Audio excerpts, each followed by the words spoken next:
You'd burn that you'd never be tame, but you spark like a riot and I thrive in the flame. Cast as the fox you hunted for a fight, told me the hound would howl all night. Wild in the shadows, stalking your pride, but I found you broken and she lied. We built fences out of all her rumors, both wounded by her same old maneuvers. But what she broke down, we built up in spite. Two lone wolves in the neon night. Fox and the hound, yeah, that's our story. Enemies by name, but in truth it's glory. She tried to keep us on opposite sides. Now we're running wild together, all us under city lights. From hate to love, we flipped the script. Now we're tangled up in fate's tight grip. Who knew heartbreak could feel so right? Fox and the hound turn the dark into light. Late night confessions on a rooftop edge, trading battle scars like a blood-soaked pledge. You said trust comes hard when you've lost your pack, but your eyes said stay, so I never looked back. She made us rivals, set us up to lose, but in our disaster we found our truth. Growling laughter, gutter-born grace, falling for you at a reckless pace. All her games, all her lies, we see through the disguise. Not prey, not hunter, just two hearts on fire. Ashes to thunder, love won't expire.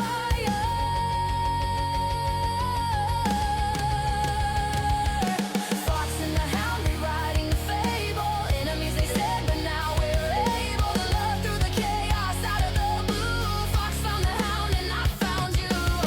From hate to love, no backing down. Here we go, tearing up this town. Who knew heartbreak could feel so right? Fox and the hound united in the fight.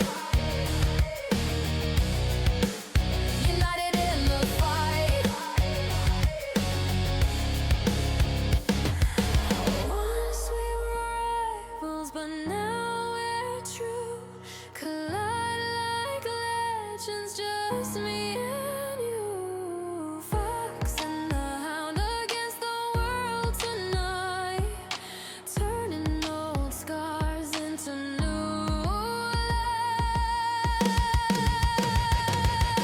Fox and the hound rewriting the fable. Enemies they said, but now we're able to love through the chaos out of the blue. Fox found the hound and I found you.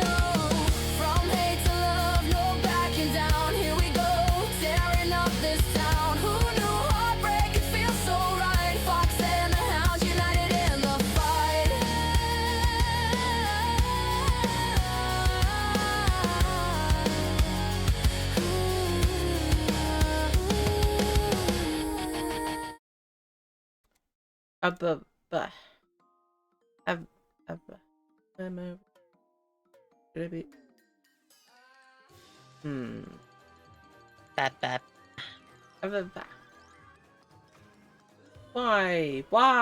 Why every time? Every time I open up one of those, Discord's like, hey, you know what? I'm actually, you know what? Fuck you, actually.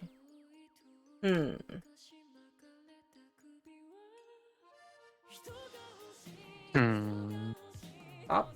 No, no overlay. No detect.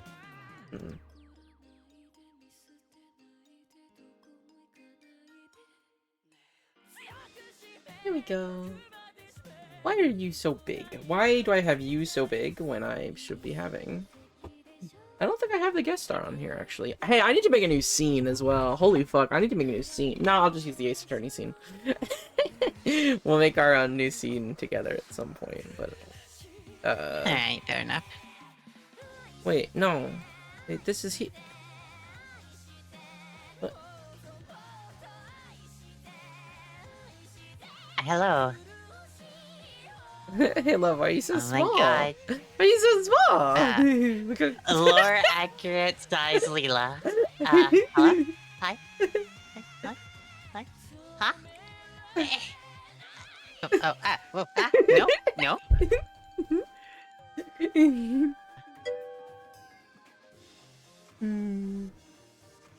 There. Now it's the correct sizes, right? Right?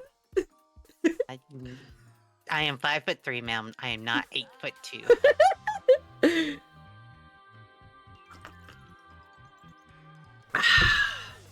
Alright, somewhere in the middle then? meet you in the middle. Okay, middle of my heart, center of my life. Sure, we'll go with that.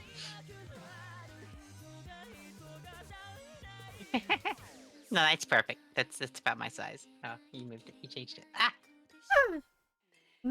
Okay. That one? You want that one? Yeah, that's about right. Yeah. Mm-hmm. You've seen me IRL. You know how tall I am. You know this is about the right size.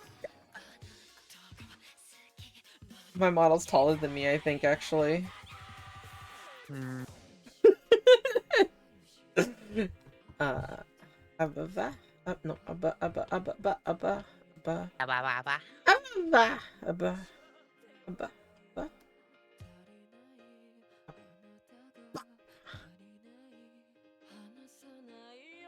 And then, of course, it takes you a second to actually see it because of stream delay.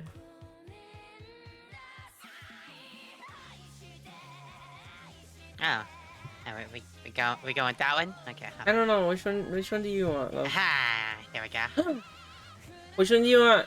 Which one do you want? Wait. We're gonna be lesbians in the woods. I'm a cowboy, baby.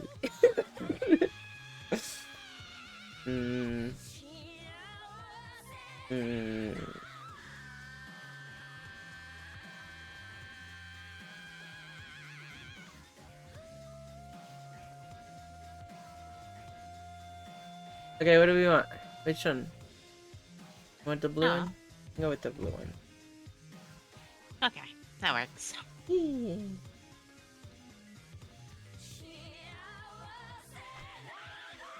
Abba. Ah, ba, ba.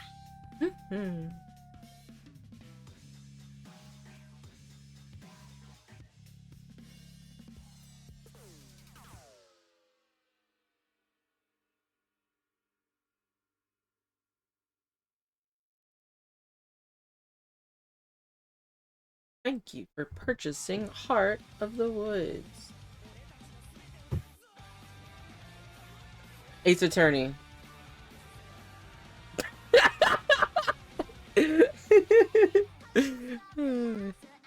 Love it. I love it. I fucking love it. What is this? What is all this? Wait. What's going on the screen here? Yeah, about that. Yeah. Alright. Okay. How do we fix this? How do we do this the way that we need?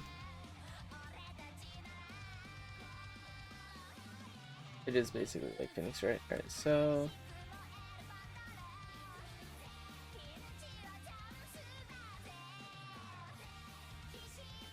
I don't use any of these. What?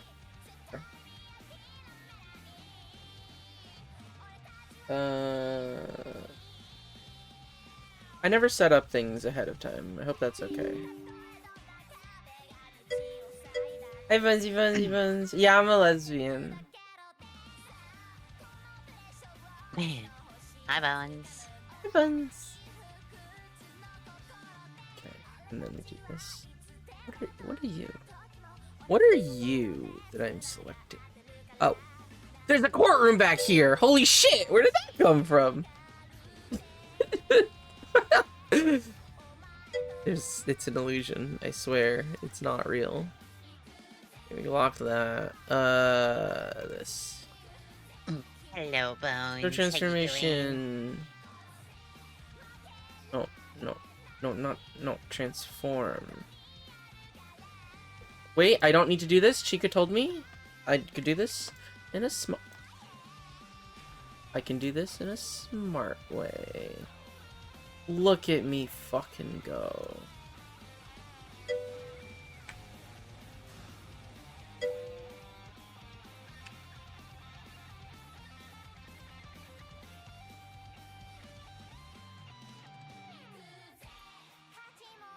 Perfect.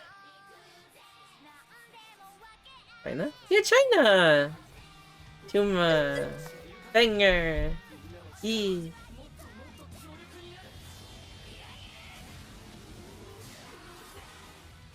I'm about to make food. How about you, Leela? I had pizza for dinner. Pizza. I did my Pizza. stream. Played Pizza. Warframe today, and then now I'm Yeah. here. Leela's a streamer. Yeah. Sure, we'll go with that. Yes, Leela is a streamer. What? I don't get it. I don't get it. What do you mean? What does that mean? One of those. I don't know. Okay. Anyways, are I you ready? stream, but am I a streamer? Just because I stream?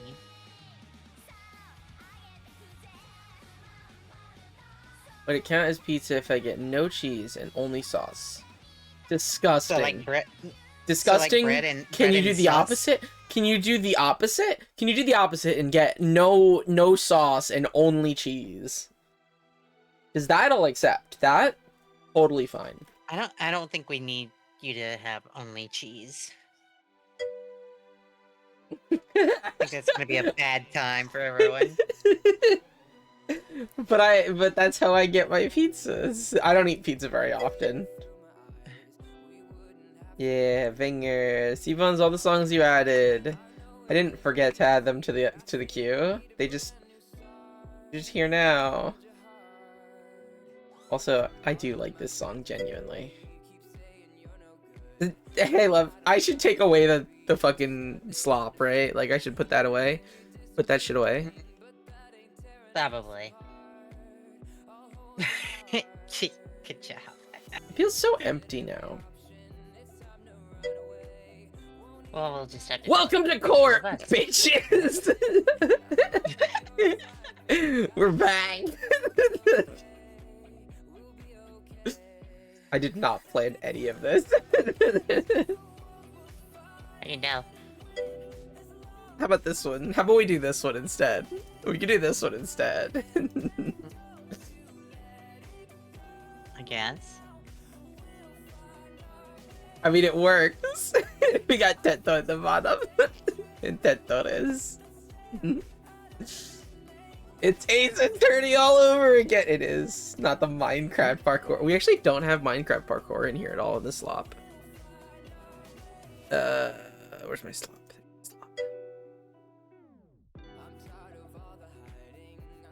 I love that though. I'm Fuzz. I'm a Taurus.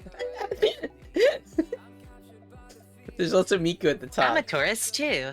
You are a Taurus, babe. Congratulations. What is 2? Oh, big!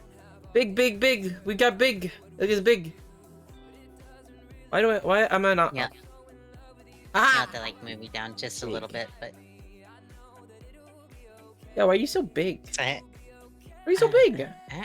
don't know. Why are you so big? I didn't choose this. He didn't choose this life, it chose me. You can shrink me. And then, you know, put me at the bottom so I'm not cut off down here. I'm like, What if we do a fun little... I don't wanna... No, don't do that, don't do that, I'm sorry, give me a moment. Wait, I'm just no, I was going to. You can go back, no. relax. What if we do this? I know most people do it the other way around, but what if we do... Also, box.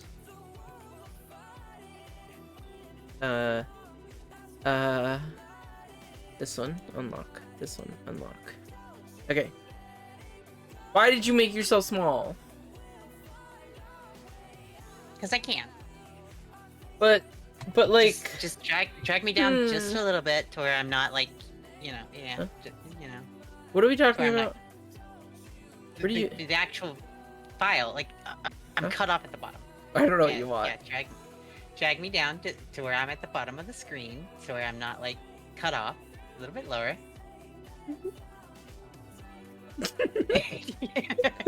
Lower. Where are you And they say behind? I'm the dyslexic one. What? Why am I behind you?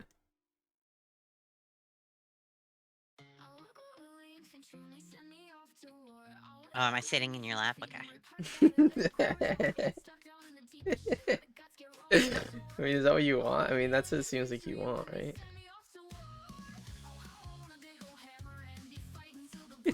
Wait, what? No, I would never want to sit in your lap. No.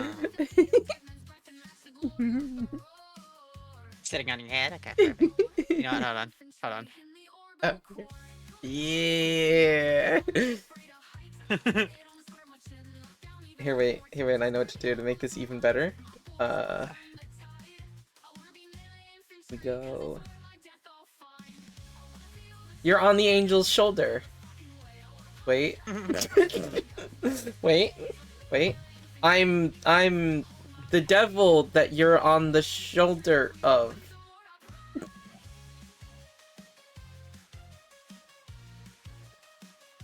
Anyways.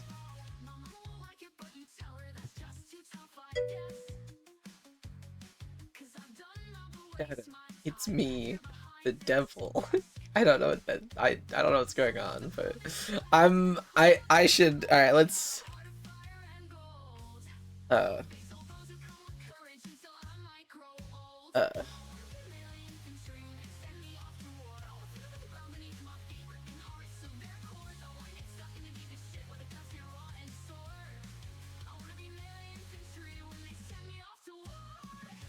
You had to move me down just a little bit more, because like as you put me at the bottom there, I'm cut off at the bottom.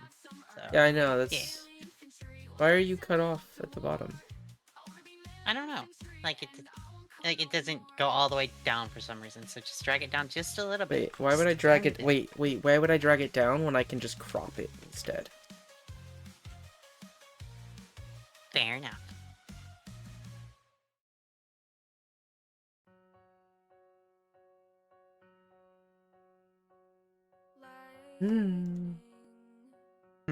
Hi. Hi. I am gonna pause the music, Bones. I love you so much. I'm gonna drink some water now.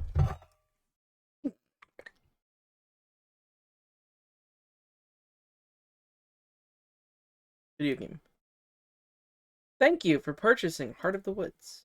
Please configure the following accessibility settings before starting the story. You can change these options at any time. Hi, Vizzy. How you doing today? Hi, fish. Second time around for me today. How you doing? Hi, Vizzy. Hi, fish. You can change these options at any time. Screen shake. What do we want? Screen shake? Do we want the shake? Just Sure. What do we think? What are we thinking? What do we think? I feel like I want to move shit. I want to move shit still. I want to move shit still. You know what, Bones? You can have music back. I want to move shit. I want to make this scene. I want to make this scene better. So I did not plan out any of this. Yo, we still got the slop though. Okay, perfect.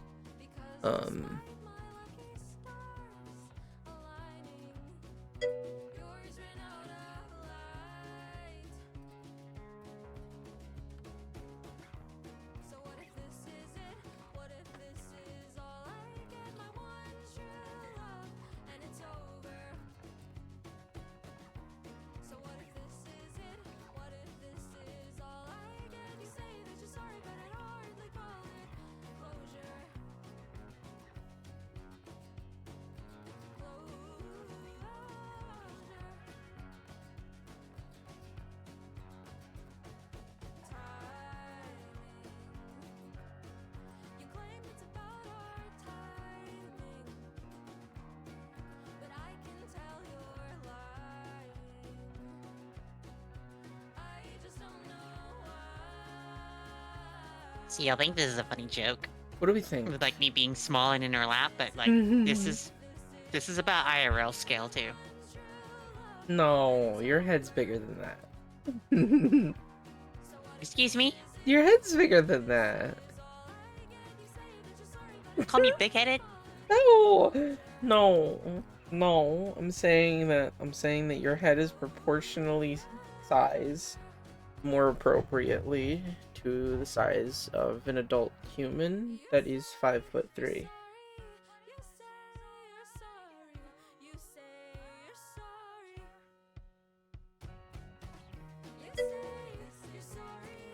Well, it was good, very sociable. Hell yeah, let's go, fishy. Screen shake enabled. Audio cues. A small notification will appear in the top left corner whenever the music changes and if it plays. Yeah. Yeah. Yeah. Yeah.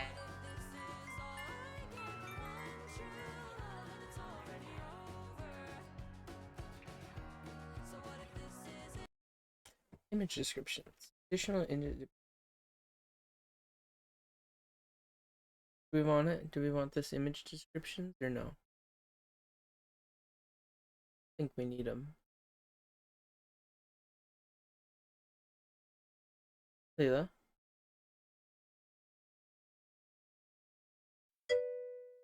Voice can. The 5,000 millisecond latency. Fine. I guess you are my little PogChamp. Come Oh. here. Oh. Hi. Hello. Hi. Hi. I think Discord broke for both of us.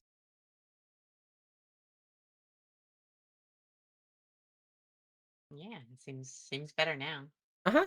Yeah. I don't think we need these, right? What? The image description. No, I don't think so.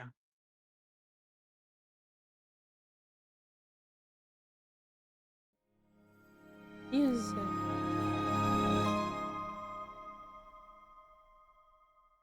This is Studio Elan. It's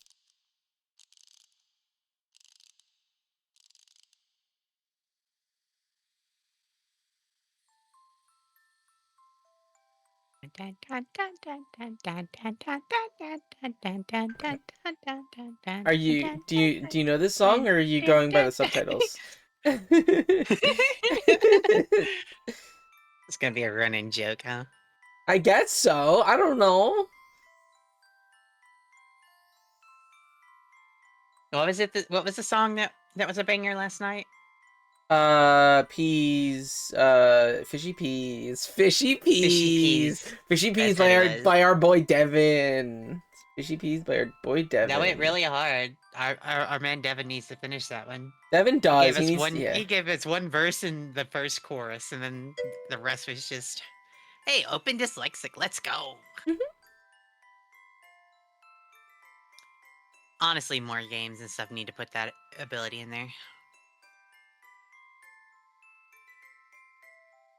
We don't need down can up. We're I mean we're voicing it. We are voicing ourselves. Yeah. Yeah. I don't know which one who's gonna be who yet. Apparently I can use my fucking controller, and so I'm gonna do that. Let's go. Love it when I can use my controller. Fishy peas. No, P-E-A. Capital P, capital E, capital A. I wonder if it's on Spotify. I mean, it might be. It is! Let's go! Yeah? Like the vegetable? Yeah, Kind of, but not really. Because it's all capital. Yeah, it's an acronym. Yeah, I'm assuming it's an acronym for something pharmaceutical related. Alright. Start! Chapter 1.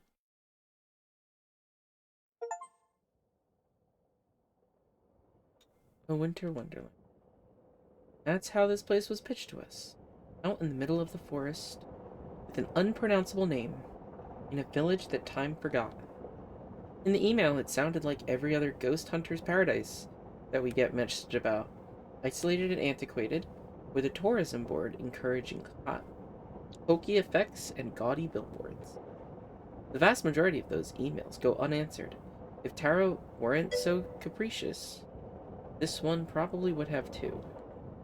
But no, something about journeying to the middle of nowhere for a month struck her fancy. And, like always, I let myself get dragged into it, so here I am, for the last time. Okay, have a good BRB, fishy.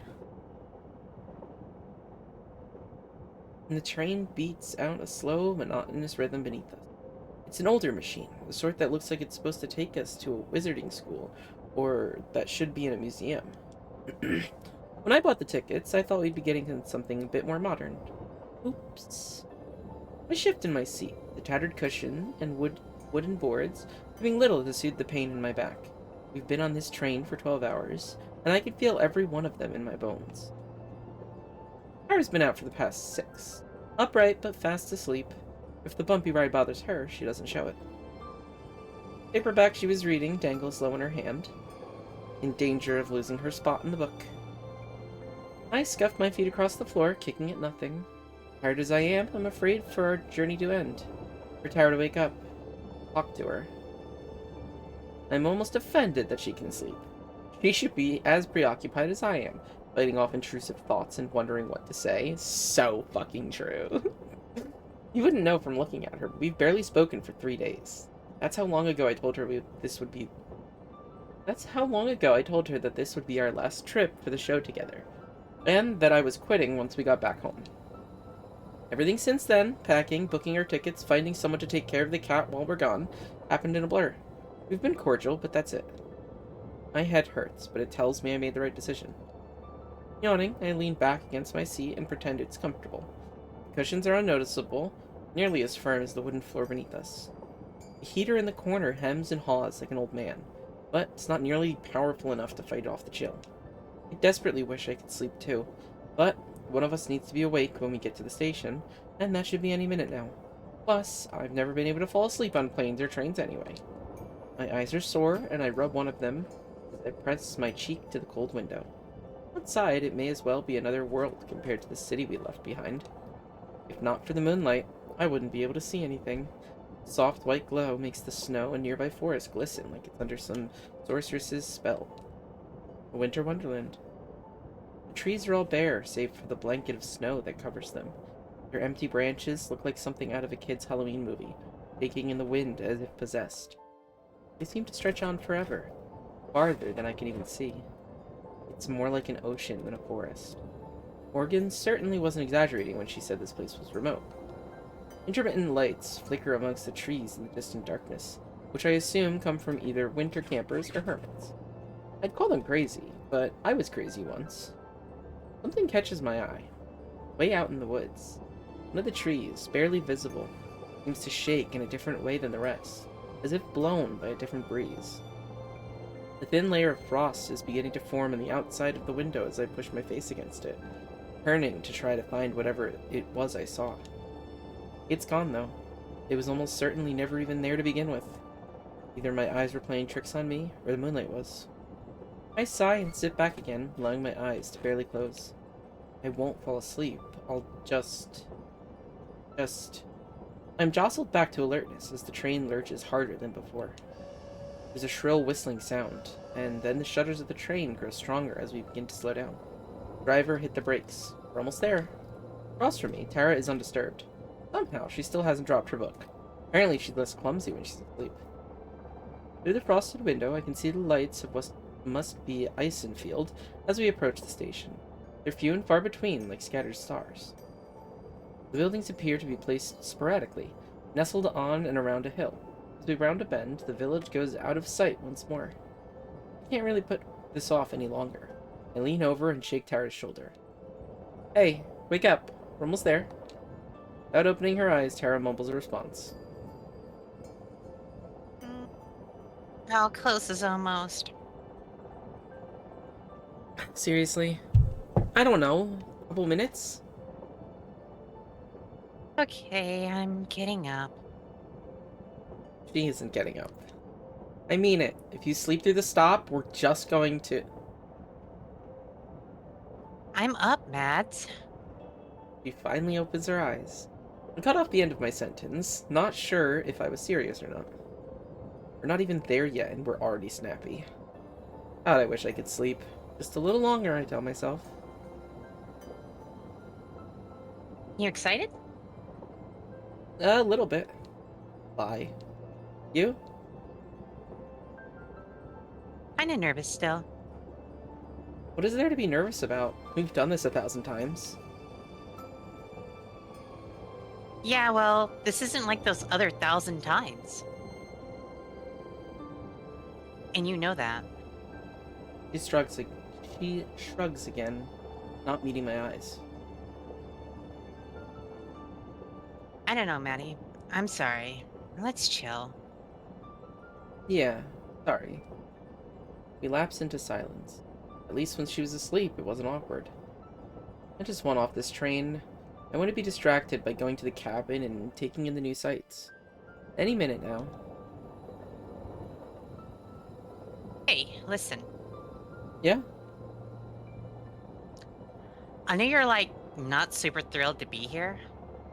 He pauses, likely hoping for me to disagree. I don't.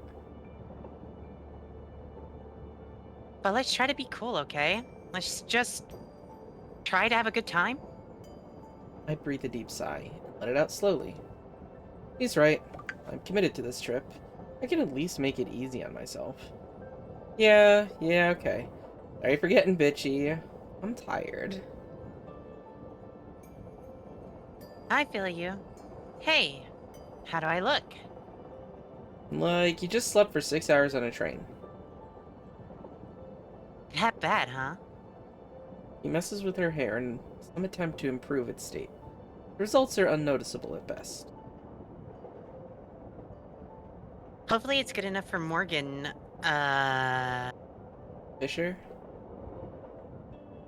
Morgan Fisher.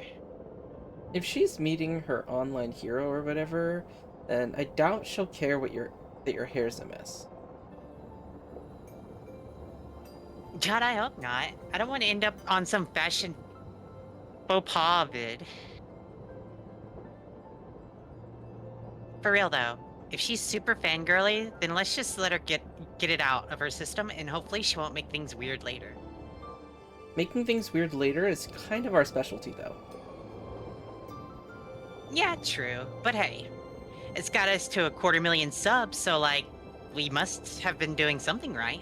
Anyways, so, if you guys are looking to sub to a new channel, hi, I actually do have the button that you can press to sub to me. Or, you can sub to Leela. Or, You don't have to sub to me. you don't have to sub to either of us. But if you want to, following is also free. So that one you should do regardless. Mhm. I just nod. I still can't help but fixate on how everything she says is past tense. It's over after this. Fully my decision. All I have to do is say the words, and things will go back to normal. Now Tara would even bring it up again, if I asked her not to. It'd be so easy. It would be easy, wouldn't it? Mm-hmm. It wasn't supposed to happen. It wasn't supposed to happen. I know, right? We step off the train and into another world. Frigid wind saps the heat from my body almost immediately, as if it had been waiting until we arrived to pelt us, till our skin felt like it was burning. I instinctively wrap my arms around myself to try to preserve what little body heat I have left. It doesn't change a thing. I might as well not even be wearing a coat for all the good mine does. Nice as it is to have the moon keeping things from being completely pitch black, I could really go for some cloud cover right about now. Anything to keep some warmth around us. Tara doesn't even notice the cold. Armed with nothing but her signature jacket, she seems immune to the chill. She's oohs and ahs all over the rustic train platform, like there might be a ghost hiding in the rafters. Oh no, Tara is totally me. Yeah? Yeah. I mean, I get cold now, but not like... I would still rather be cold than hot. Yeah, for sure. I'd always just wear more clothes. Yep, Just you can only take so many off before you get in trouble. There's only so many clothes I can take off of you before you're not allowed outside. Just a minute later, the train rumbles off into the night, leaving us behind. Not a single passenger boarded. Tara watches it go, nodding in approval. Hell yeah. I mean, okay. This place is already killing it in terms of atmosphere. It's like she's completely forgotten the uncomfortable energy that had filled the train. Back to her usual, overly excited self. I should probably be bitter, but instead I can't help but feeling jealous of how she could just shake it off. She has a little pocket camera that she's been carrying with her, and she uses it to take a few pictures of the inky blackness surrounding us. I glance upwards at the lights which hangs from the ceiling. They're small candles, lit with real flame as opposed to electric. One of them has been blown out and swings uselessly in the breeze. That's me. I'm the useless candle. The useless candle that's been burnt out. No. They're about as Aw. ineffective at keeping away the darkness as my coat is at keeping me warm. The low light will surely ruin Tara's photos, but she's snapping away without a care. Hi, Sam! How you doing, Sam? You know none of those are actually going to be visible, right? She ignores me. I should probably just let her enjoy the moment. This place really does feel super eerie. Listen. You doing fine today? That's good. I'm glad to hear. Fish should be back soon. I assume you're probably already like in call with her or something. I hope you're doing well, Sam. I do, and Hi, it soon Sam. becomes apparent what she's referring to. The silence. All around us, it's quiet. Even the sound of the train has faded, leaving us in total solitude. Flickering lights of Isenfield seem impossibly far away, though I know it can't be more than a half-hour's walk. Oh, cool. So quiet. Isn't it cool? We're definitely not in Kansas anymore. That's one way to put it. I strain my eyes and ears, looking for any hint of Morgan, who's supposed to be picking us up. You'd think the sound of a car's engine would carry pretty far out here. For real though, I think this could be the place where we finally get some hard evidence. Something solid. She says this every time, but she usually sounds like she means it more. Just look at it. Something's gotta be out there. I can feel it. We both look off towards the trees. From the train, it was difficult to see where they ended. Here on the platform, it's impossible. My expectations aren't any higher than usual, though, which is to say, non-existent. Wonder if Tara really believes what she's saying either. When she speaks again, her voice is quiet. That would be the perfect send-off, wouldn't it? Her words sting. Damn it, not here, not already. I want to try and deflect away from this somehow. Set her back on her path. Let her enjoy this moment without me spoiling it. Who knows? Maybe this will be the one that finally gets you a con panel so you don't have to crash someone else's. That was one time, and their panel would have sucked without me. I love her. I love her already. Tara's so mean. I love her already. Her voice has an edge of her typical bravado again. It's a relief to hear. She returns to her camera, and I give myself a moment to try and take in my surroundings. Supernatural or not, there's something oddly serene about this place. That said, I'd like it a lot more if it wasn't so damn cold. I shiver and cross my arms even tighter. Apparently Morgan won't be here soon. I can't wait to see the village tomorrow. I hope it's like one of those museum exhibits with the little replica towns and people. In what way? Like, architecturally. She sounds out the word slowly. All rustic and old-timey. I can't imagine that it'll be different from home. They've got to be modern enough for Morgan to watch Paranormal, after all. If you're expecting people to be walking around in monocles and waistcoats, you're gonna be disappointed. Yo, And finger there I thought I'd guns. finally get a chance to show off how amazing I look in a top hat. That is so you. I'm sure Yep, you'd be the finger guns teen and everything. heartthrob of the Victorian era. She gives me a brief snort of amusement. Her responses feel more muted than usual, but the fact that we're still able to banter is a good sign. I'm glad that I could cheer her up, even if I was the cause of her low mood in the first place. Also, can I just say, I love her outfit? Like, I like both their outfits, but, like, I really like Maddie's outfit. I like the coat. It's really cute. Yeah, Tara's outfit is what I typically wear I anyways. know, I know. But like, look at how cute the scarf is, and the Yeah, skirt, and she's so cute with her glasses and her hair. yeah. Like, yeah, I want to be her. Okay, well, let's get you the outfit. You can try it Mhm. on for me sometime. And I'll Mhm. wear my typical You'll jeans wear and the normal weird shit, ass- yeah. Yeah. However, after a moment, she looks back at me. Her expression is serious for once. Okay, so about Morgan. Like I said before, let's give her a chance to get all the excitement out of the way first. We should be nice and friendly, but let's try to keep it professional. I never thought I'd hear you, of all people, say that. That really is such a me thing to say, isn't it? I find myself flashing back to all the unprofessional situations I've had to extricate Tara from, ranging from bad one-night stands to actual police custody. Hey, okay. Yeah. Yeah? Continue, let's go. Come on, no, we won't get into this. I've never had a one-night stand, bad or good. I've also never been taken into police custody, so definitely not me in this one. Yeah, we won't talk about it. There are a lot of ways I could describe Tara, but professional is definitely not one of them. Your fucking mood, yeah. Hey, I usually make a good first impression. You did make a good first impression, don't worry. It's just the second impression and beyond that you've got to watch out for. I laugh That. out loud. I also laughed out loud at that. And I catch her smirking before she looks away. She can play it all cool. She can play it cool all she wants. But I can tell from the way she's bouncing up and down that she's undeniably exciting for this fangirling she mentioned. It's usually one of her favorite parts. I'm sure a little ego boost will go a long way right about now. Hey babe, you need an ego boost? Always. Always? Oh, well I love you and you're adorable. Thank you. I love Of you. You're course. adorable too. Thank you.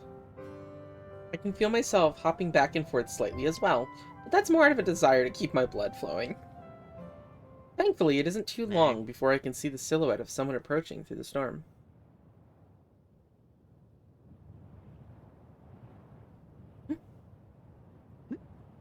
Okay. Oh, thank God.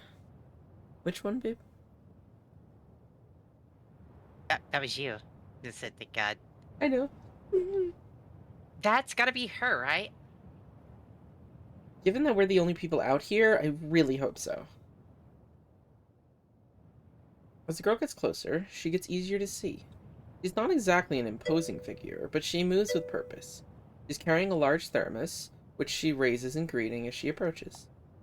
I wave back. One of the first things I notice about her is that for some ungodly reason, she's not wearing a coat. All she's got on to protect her from the frigid weather is what looks like a hand-knit sweater, much like Tara. I think it's adorable. Also, It's cute. red hair, green eyes.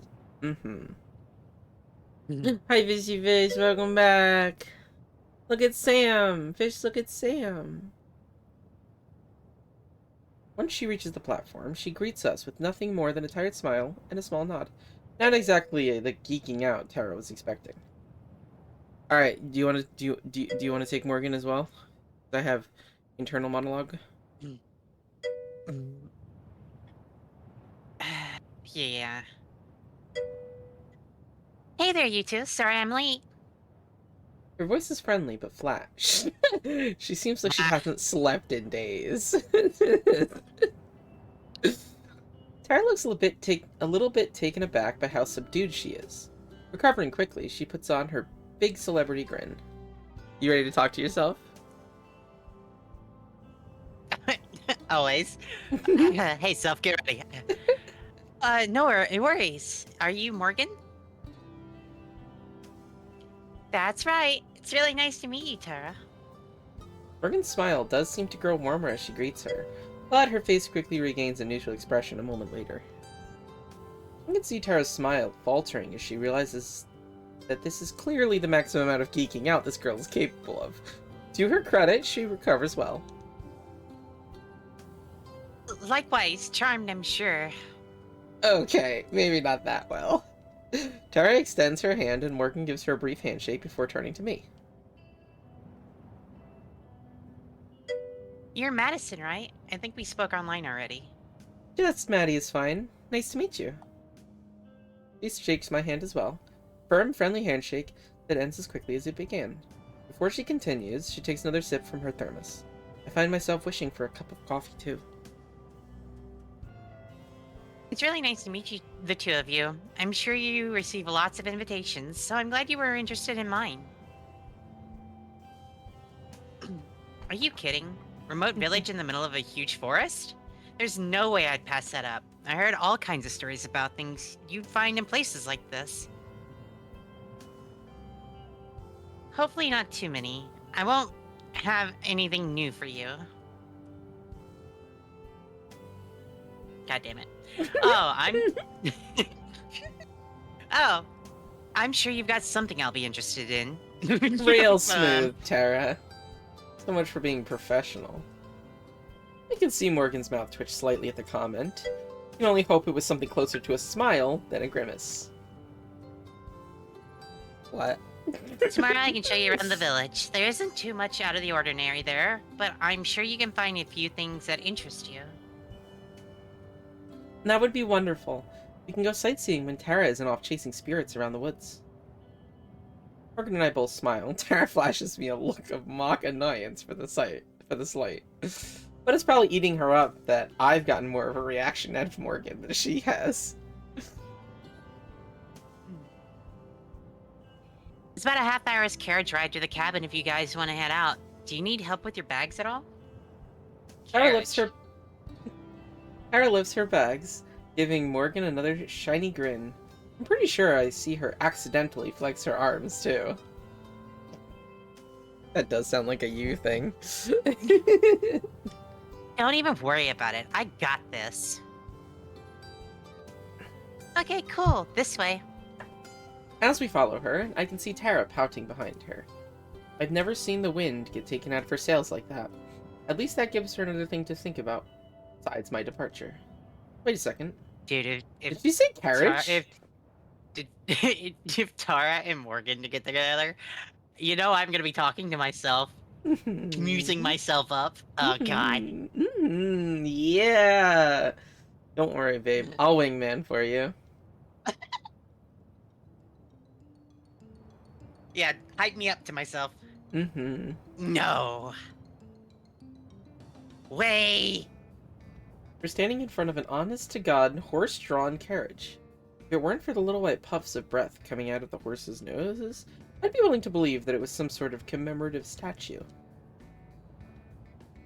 This is so cool. Is this yours? It belongs to my family. Given that there aren't any roads through the woods, there isn't really a point to anyone out here owning a car. I move closer, examining the craftsmanship as best as I can in the moonlight.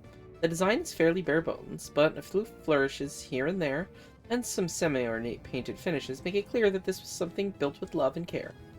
Somehow, I'm the only one who seems intrigued by our ride. Tara, come on, look at this.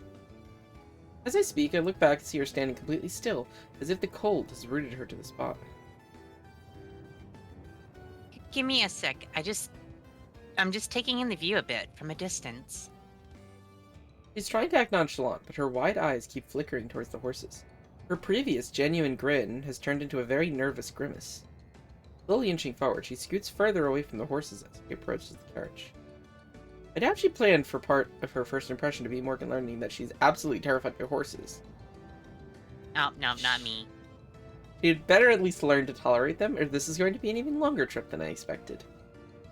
Wait, if this is the only way through the woods, how are we going to get back and forth between the cabin and the village? Don't tell me we'll have our own carriage. Neither of us can drive one. Oh, I'm going to be driving you. I can take you back and forth and help you navigate the woods. You didn't expect me to just let you wander around the forest in the middle of nowhere without a guide, did you? And one as cute as you? Yes, please. Tara, still slowly making her way towards the carriage, does her best to give me a look of excitement. If anything, it resembles the look of a panicked hostage. The fact that she's still trying to play it cool is almost admirable in its futility. You're sure that's not any trouble? I'd hate to inconvenience you any more than we already have.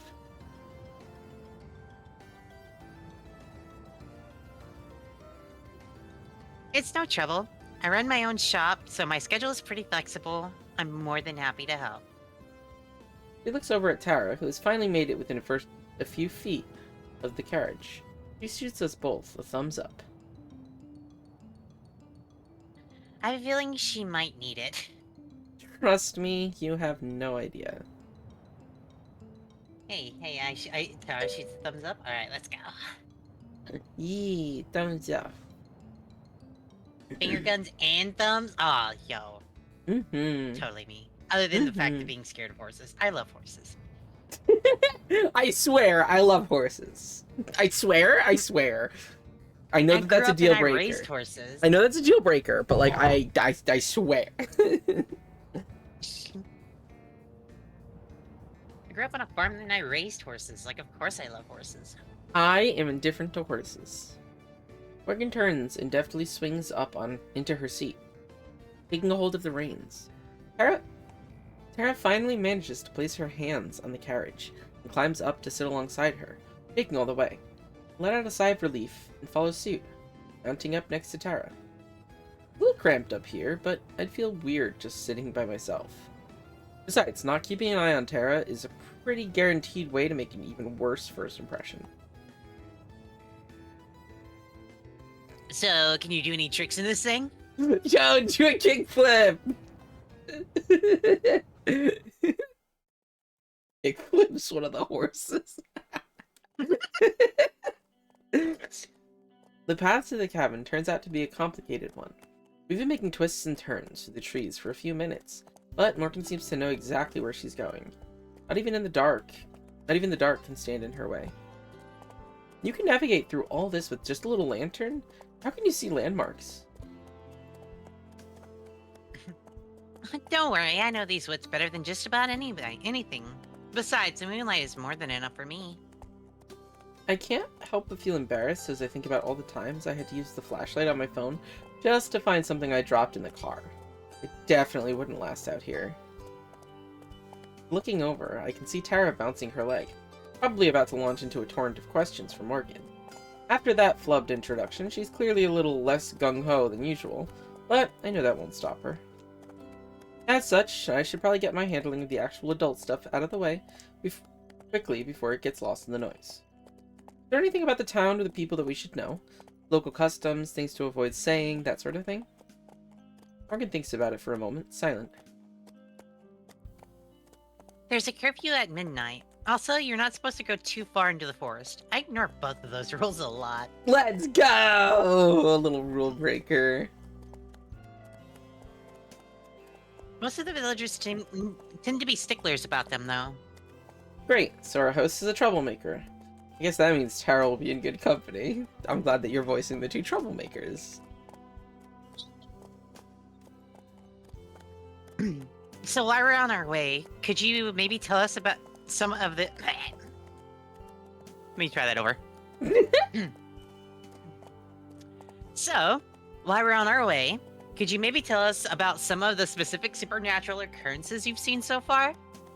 Here she goes. And sits up at the question. She looks over toward us, and her eyes seem to lose a bit of their constant drowsiness. She's been waiting for this. Well, we have a lot of freak weather events, strange storms that appear and disappear, or are localized to certain parts of the forest in ways that couldn't be possible. Tara nods solemnly, already totally enraptured in what Morgan is saying. Hey Lila, you have water next to you, right? I was about to say, I do need to get some water soon. You're gonna go get some water now? Yeah, I can. I'll be right back. Sorry, chat. Oh. Fuckers, be patient. Sorry, chat. I love you guys in chat. But like, sorry, chat. It's so funny. Imagine being nice to your chat. I do love my chat though. I really am just a bitch, huh? I'm vibing with the music though.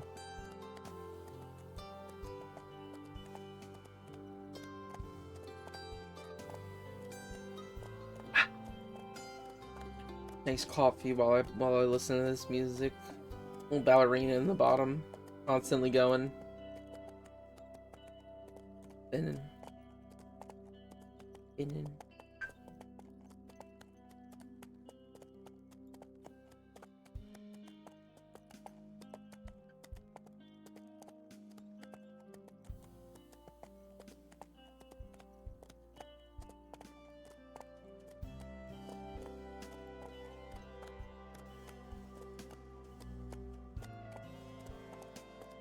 But.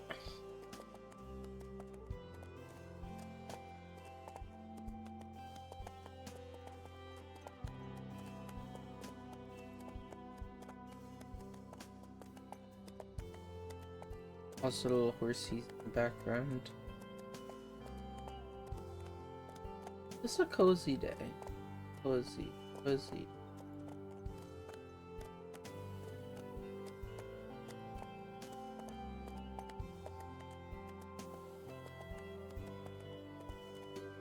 Glitch hikers, the space between. That's what it's called.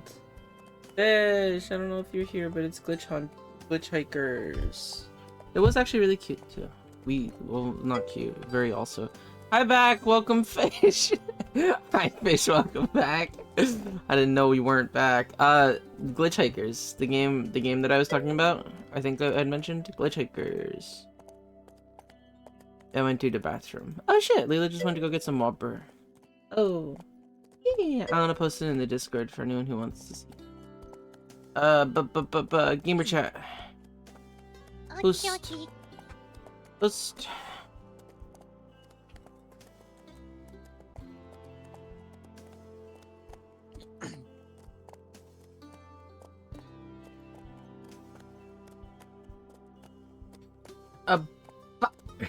Welcome back.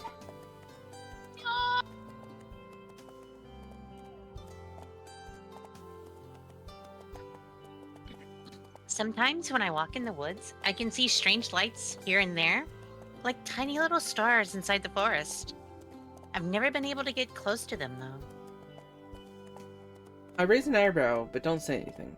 We've had countless cases of strange lights before, all of which have ended with a rational explanation. That doesn't seem to damper Tara's spirits, though. I start to drift off. This is more Tara's jurisdiction, anyway. I'm sure they can just wake me up when we get there. There's also my cat. Your cat is a supernatural occurrence? I mean, she can talk, so I'd say so. Her words snap me out of my trance. Looking over at her, I expect to see her holding in a laugh or wearing some sort of mischievous grin. But her face is as serious as it's been since we arrived. Your cat can talk? Like, talk the way like a human does.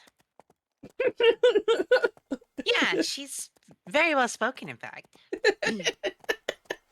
It's just some girl. Just it's like that one TikTok that's like, oh my god, you should see my dog. It's like, woof. Yo, what's up, man? What's up, dog? No, that's like a human, man. That's like a whole ass human. Dude, I get free root, like I get free food, I get free board, like, and dude, you don't understand the gig that I got here. And then he just goes, meow, kitty. I try to hide a sigh. Weird weather and lights in the woods are ambiguous enough that we can play along with them. But every so often we get these blatantly false claims too, like a talking cat. However, instantly perks up once her words sink in. Can't actually believe her, right? So, could we talk to her? She won't mind if I ask a few questions, right? I was hoping you'd ask. I think you'll be very interested in what she has to say. The whole thing is clearly some sort of joke, but Tara is absolutely taken in. You're practically see the wheels turning in her head as she plans out her follow-up question. That's never good.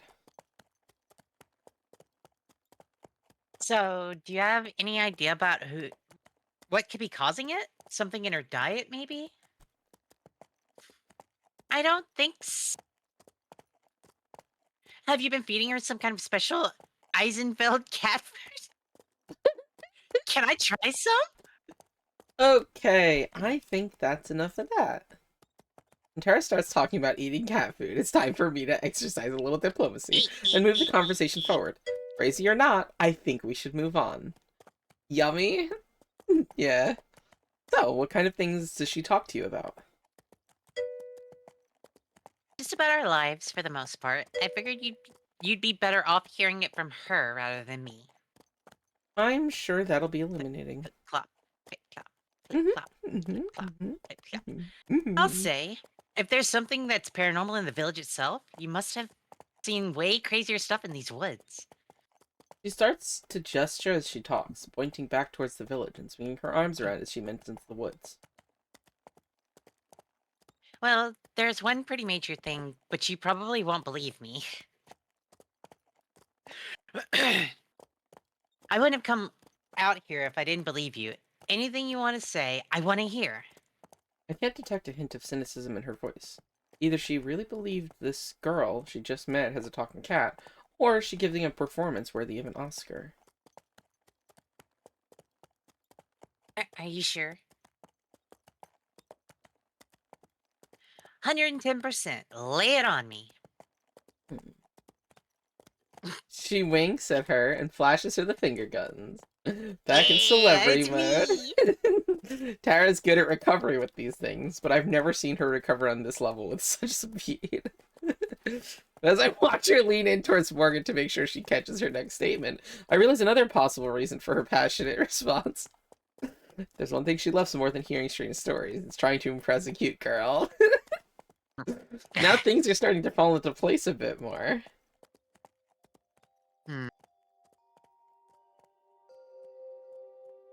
Look, chat. Sometimes you do stupid things when a cute girl's. I mean, okay. Well, Hey, one of the main hey, reasons- wait. And I support you. Please continue to do dumb things if it's for a cute girl. If the girl's cute enough, exclamation point women. Okay, babe, you can I continue. mean, I'm sitting in her lap right now. I mean, Yes, you well, are. one of the main Right where you belong. Well, one of the main reasons I called you out here is. Try this again. Well, one of the main reasons I called you out here is. Maybe without getting flustered. Take 4. Take Well, 4, yeah. Keep one being of- adorable, though. Take 5. Take Well- 5, yeah.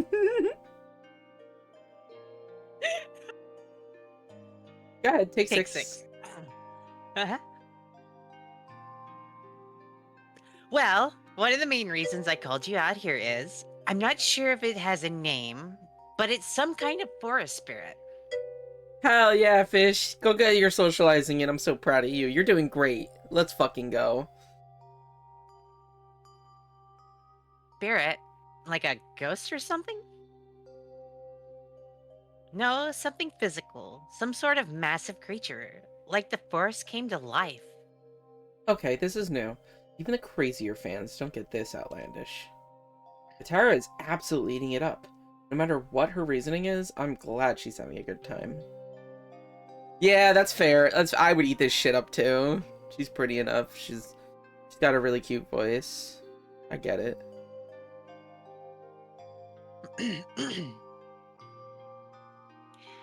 Is there anything else you can tell me about it? Does it speak or anything? Have you managed to interact with it at all? Is it more kaiju sized or more basketball player sized? Yeah, is it like Leela sized or is it like Leela sized? Yeah. Is it Leela sized or like LeBron James? Like, Yeah, is it Leela sized or is it like Leela sized or is it like Leela sized, you know? Oh, yeah.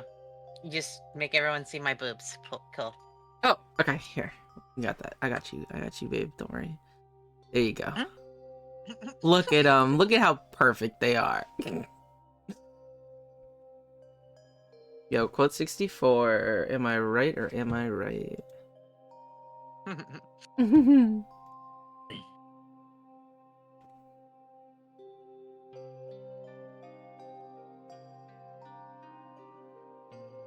I've only ever seen it once, unfortunately, so I don't know too much about it.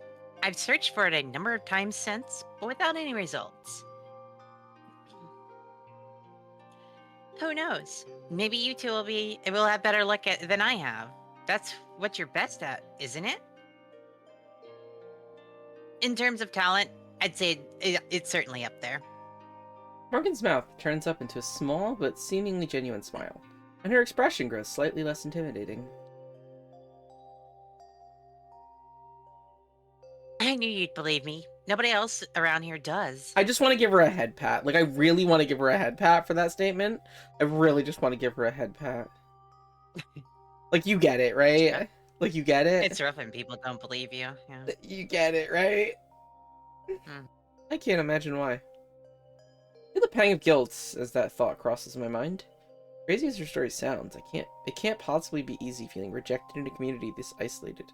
No wonder she was so eager to bring us into the fold. So, how far would you say we are from the cabin? We should be coming up on it any minute now. I'll help the two of you get situated and then head back. I'll be happy to tell you more about the spirit tomorrow. Thank God. Which one? In this case. Let's go Apollo since we're still on the chariot. Oh, yeah, great. That's great. I'm exhausted. That much isn't a lie. All I want to do right now is pass out. That's such a fucking mood. She's me. We passed the last of the houses that I can see, but the sparsely marked path continues on towards the forest.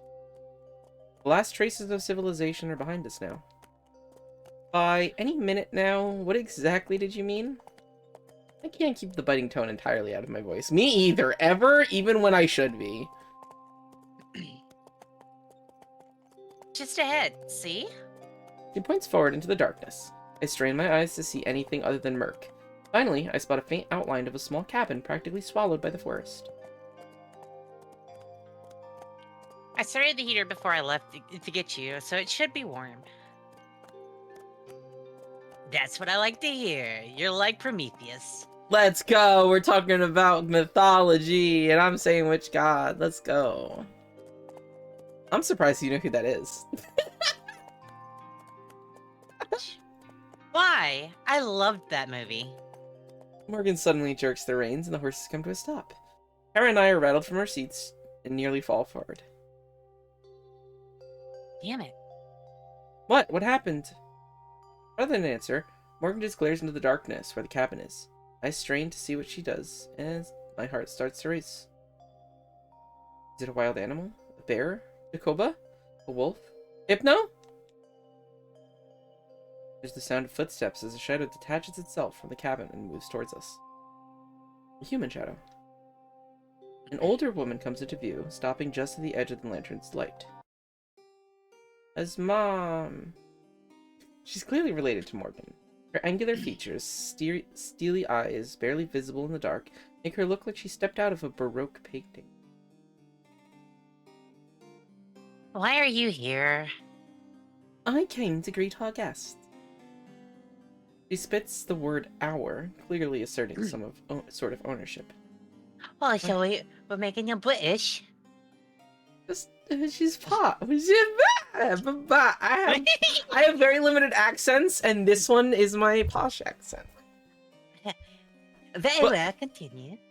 Well, look at her! Look at her! Look at her outfit, though. It's another outfit that I would wear.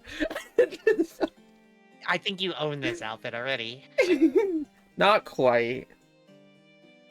I could get a better blouse and a better jacket. I need a better blazer, really. I need a good blazer, like a good women's blazer.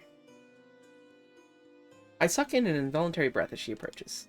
Being able to see her more clearly isn't a reassurance. If anything, it's the opposite. Something about her radiates hostility. Even the horses seem uncomfortable, their ears pressed back as they stamp their feet in the snow.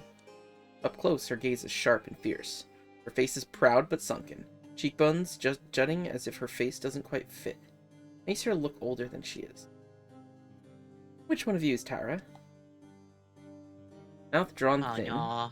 He looks from me to Tara, and back again. Each second that passes makes the discomfort grow. I keep waiting for Morgan to intervene, but she doesn't. Tara and I exchange a quick, nervous glance. Then she clears her throat and leans forward, offering a handshake. That's me. The woman regards Tara's outstretched hand for a moment and ignores it. Welcome to Isenfield. My name is Evelyn, the mayor. Who are you? Her attention flicks to me like a hand on a clock. I'm Madison, Tara's manager. I see. It's clear that she's judging us, though I have no idea on what. Are you done yet? They're tired. You can interrogate them later. Just what exactly is she volunteering us for? Interrogate is kind of a strong word. Our host makes absolutely no effort to disguise the loathing in her voice. In a town as small as this one, I can't imagine that speaking to someone as important as the mayor like that is a good idea. Even though Evelyn appears entirely unfazed. She remains in the middle of the trail, blocking our path. She and Morgan stare each other down, while Tara and I sit in painful, uncomfortable silence. After at least a minute, the mayor finally steps out of the way and heads back up the way we came. We'll speak later. It's clearly a command, not a request. Okay, bye, mother-in-law. And actual mom? Your two characters. Yeah. Bye, mother-in-law. Bye, mother-in-law, and also mother. The carriage sits immobile until the sound of Evelyn's footsteps are lost to the night. And even beyond that. So she seems nice. Her statement seems to snap Morgan back to the present. Morgan flicks the reins and we begin moving forward again. She turns around to face us, looking genuinely apologetic. I'm so sorry about that. I thought she'd at least wait until tomorrow. I'd have some time to, I'd have some time to prepare.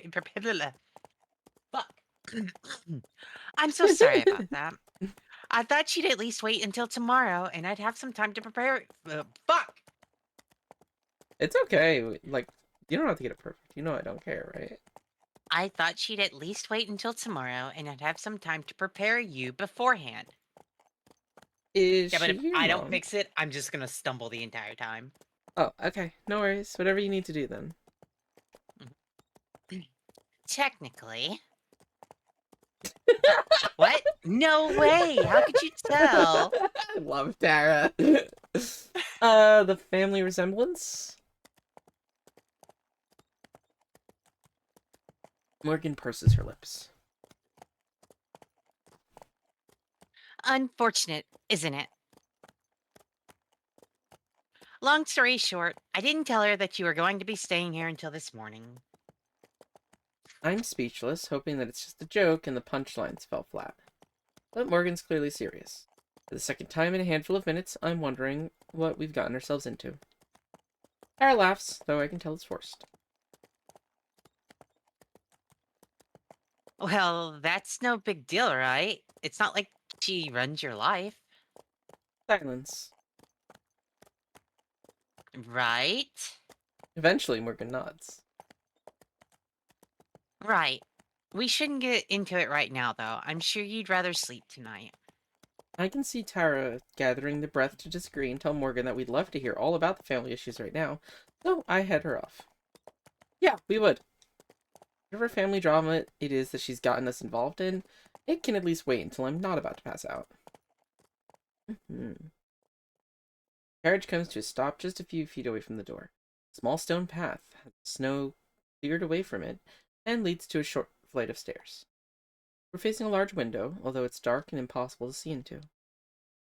Morgan vaults out of the carriage, nimbly landing on her feet.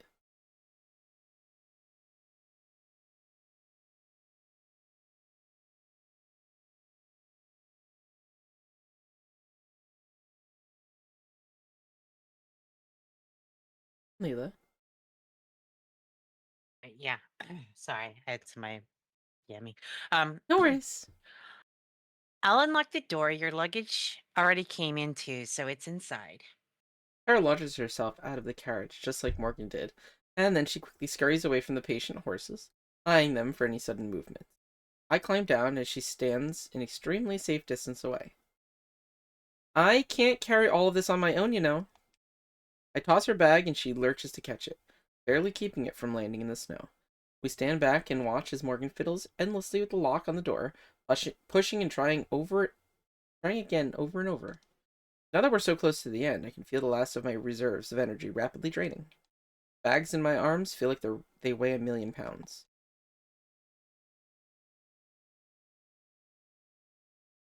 So, what do you think?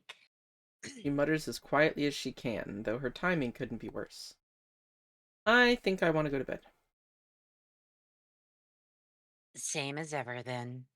You know me. Throwing my Mhm. arms, I peer into the forest, just beyond the first lines of trees. Everything fades into an inky blackness, thick and impenetrable. I shiver, not entirely because of the cold. Cool breeze rattles the empty branches as they scrape against each other, mimicking the way I'm trying to stay warm. Finally, there's a banging sound as Morgan solves the mystery of the lock, nearly falls through the door. Pokes her head back through like nothing happened. Look how cute she is! I got it open. Hallelujah! I haul my way inside and into the blessed warmth. It's been so long since we've been near a working heater. A small lamp on the side table casts a bit of light over the small room. Our luggage, as promised, is scattered haphazardly around the living room, just like home. Kara slips past me to bounce around and examine it all, her bags hurled as carelessly as I pulled them out of the carriage.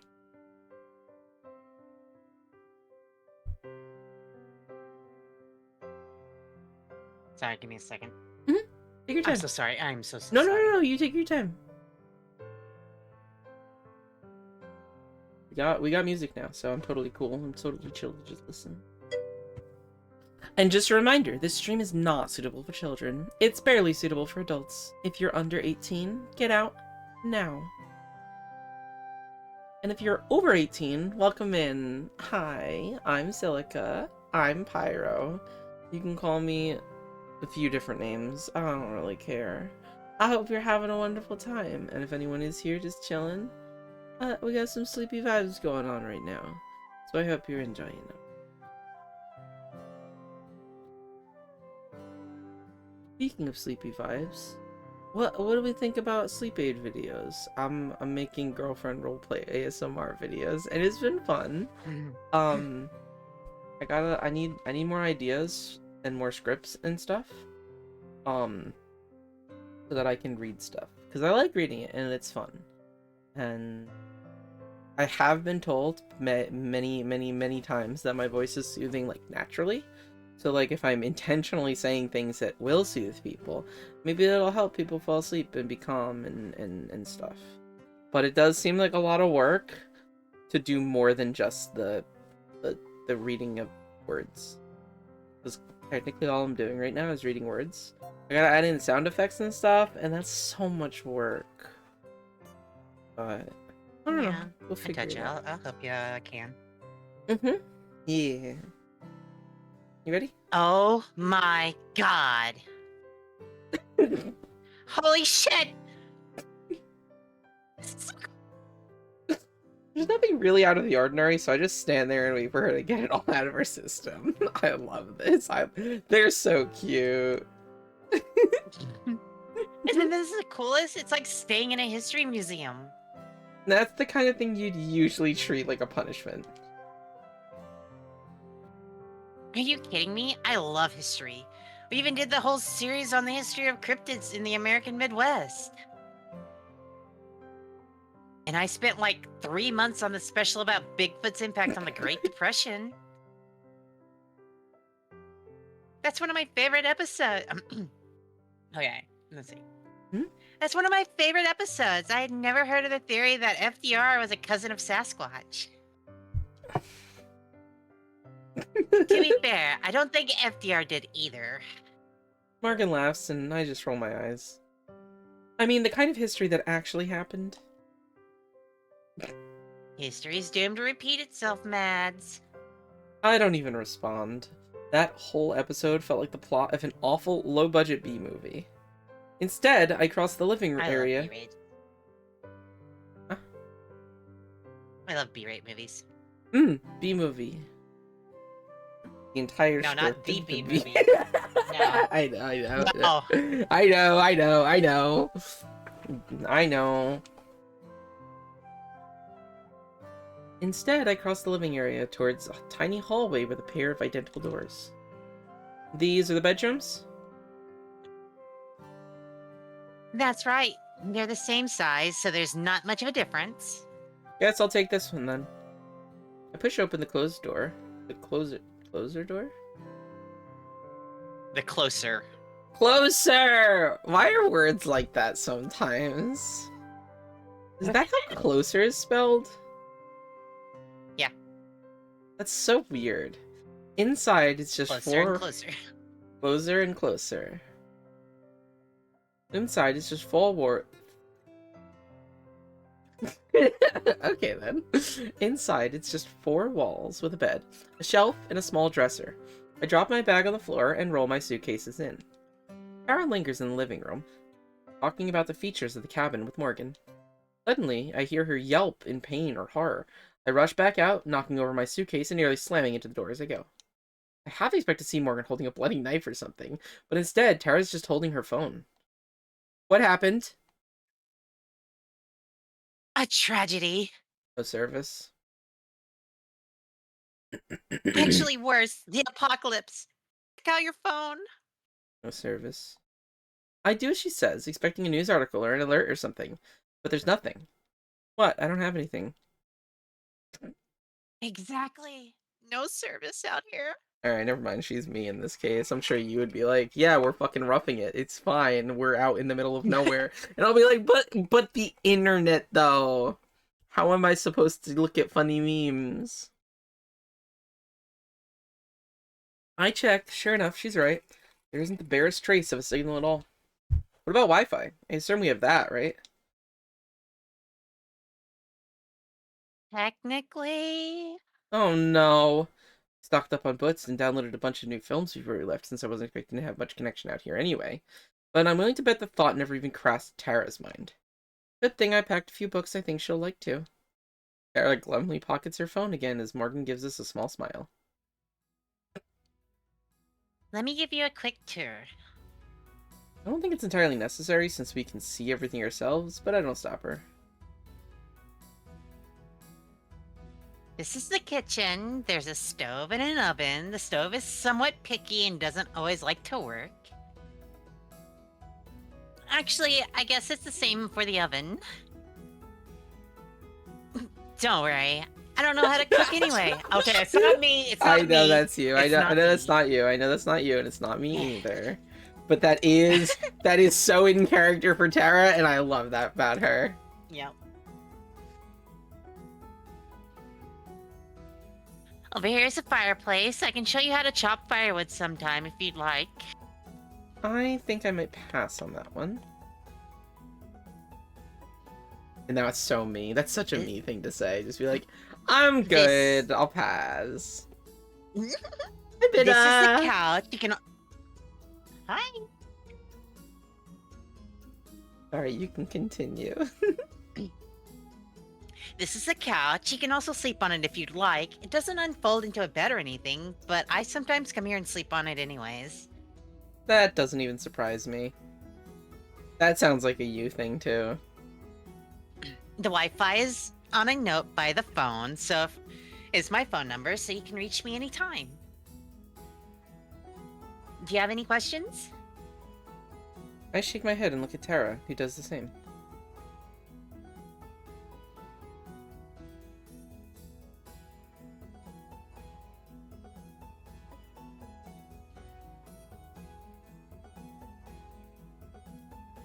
How you doing, Bibba? Did you just get out of work? Sorry, give me a second. Oh, of course.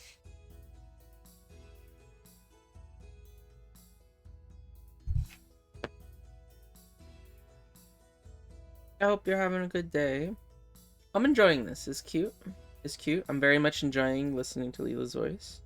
It's a win-win for me. Yeah, I am. I really like the voice that you're using for Morgan. It's cute. Yeah, time to relax? Hell yeah, let's go. We are being pretty chill and relaxing.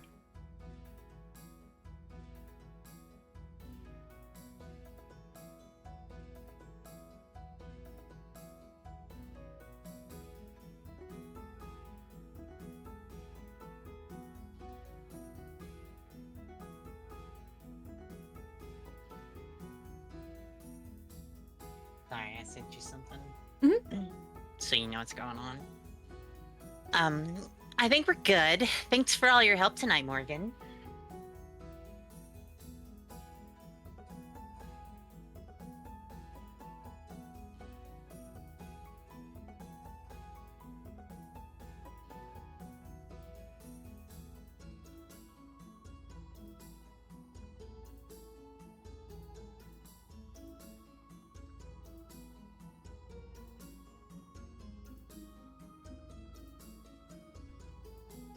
I've been vibing with the music. I like it. It's cute. I like the images. Bibba, since you can see the 3 characters that are on screen, what do you think of their outfits? Cute outfits, right? I, personally, fuck heavily with the cozy vibes that Morgan's got rocking over there on the right. I like the sweater is so fucking cute, and the little turtleneck under it, and the long sleeve layers. I love layers. She's adorable. Right? So cute, so cute, so cute. And she's got green eyes and red hair, like orange hair, so like, yes. But then of course we got Tara rocking the Leela fit, very casual, dark jeans and like very casual shirt and jacket, like. And then of course we got my girl Maddie with the cozy vibes that I want to emulate, and I wanna be her.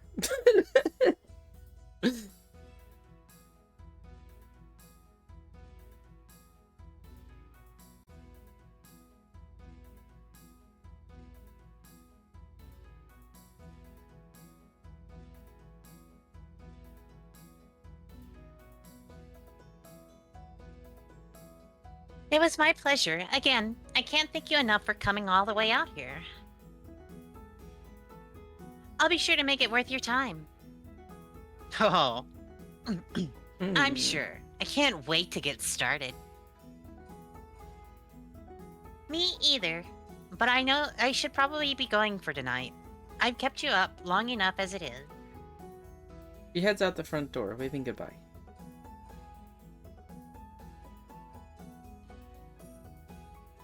Night, Morgan. Thanks again. Good night. Through the large window, we can see as she starts to make her way down the path. I'm going to bed too. Yeah, same. We switch off the lamp as we head to our respective rooms. Tara grabs her bags from the floor where she tossed them. Hey, see you in the morning then? Yeah, night. Shut the door behind me, and she does the same. I sway like a zombie as I stalk towards my bed. It takes the last of my strength to dig my pajamas out of my suitcase and change. There's a window here that looks straight out of the forest. First thing I do is pull the curtain shut. Crawling into my bed, I face away from the window and pull the blanket up to my chin. It's heavy and warm, and I wrap it around myself like a burrito. The bed is firmer than I'm used to, the pillow thinner. There are like 3 other blankets, though, so I ball one of them up and use it as a second pillow. As I try to get comfortable, my thoughts start to drift off. The detached part of me is glad that the timing worked out well enough to avoid jet lag. And, in all, aside from the Wi-Fi, this is pretty nice as far as accommodations go, especially since we're not paying for it. Seems strange that Morgan would come all the way out here just to take naps sometimes, but I can already tell most of what Morgan does would be considered strange. Strange but harmless, I don't mind. But when I think of her mother, the mayor, a chill runs down my spine, and I bundle myself up even more tightly in the blankets. I should give her a second chance, though, especially if she didn't have any warning about our arrival. It stands to reason that she'd be annoyed at Morgan renting out her family's cabin like that.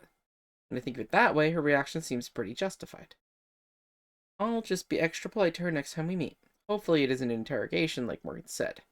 That was probably just her being dramatic. I yawn, wishing sleep would come faster. I expected to be out before my head even hit the pillow, not laying here with my thoughts racing. That's such a fucking mood, girl. I get it. I try to block out No, you everything do and that all the focus on my time. breathing. But does it But I think of things. I try sleeping and then my brain goes, no sleepy. No sleepy. Yeah. Thinky What do you time. think about?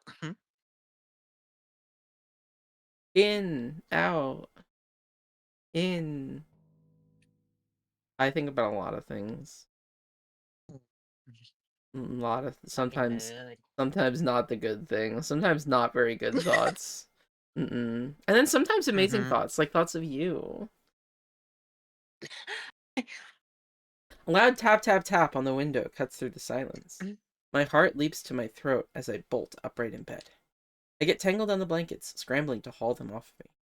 With one hand, I desperately feel for my glasses nearby. I finally find them and shove them onto my face, nearly jabbing my eye out. With horror, I look out the window. The one that made me uncomfortable from the start. It's Morgan. She's a little stalker? That's so hot. Just Lan- wanted to see you sleeping. It's okay. Go Lantern back in to sleep. hand, fist raised against the glass. She stands there patiently. She knows what kind of emotional roller coaster she just put me through. She doesn't show it. Shakily, I walk over to the window, not even switching on the lamp. With some difficulty, I wrench it open, disturbing a small mound of snow. Yes? The best I can manage. Anything longer, and I'm not sure I can keep it civil. Sorry, I forgot to tell you. Please be ready to go by 8, and I'll come pick you up. She's so cute. She's so cute, so ditzy, so weird, and I love Go that get about some her. sleep so I can eat your soul, okay? Okay. Like I said, if she's cute enough, listen to her. Whatever she says. I just blink, unable to comprehend what I'm hearing.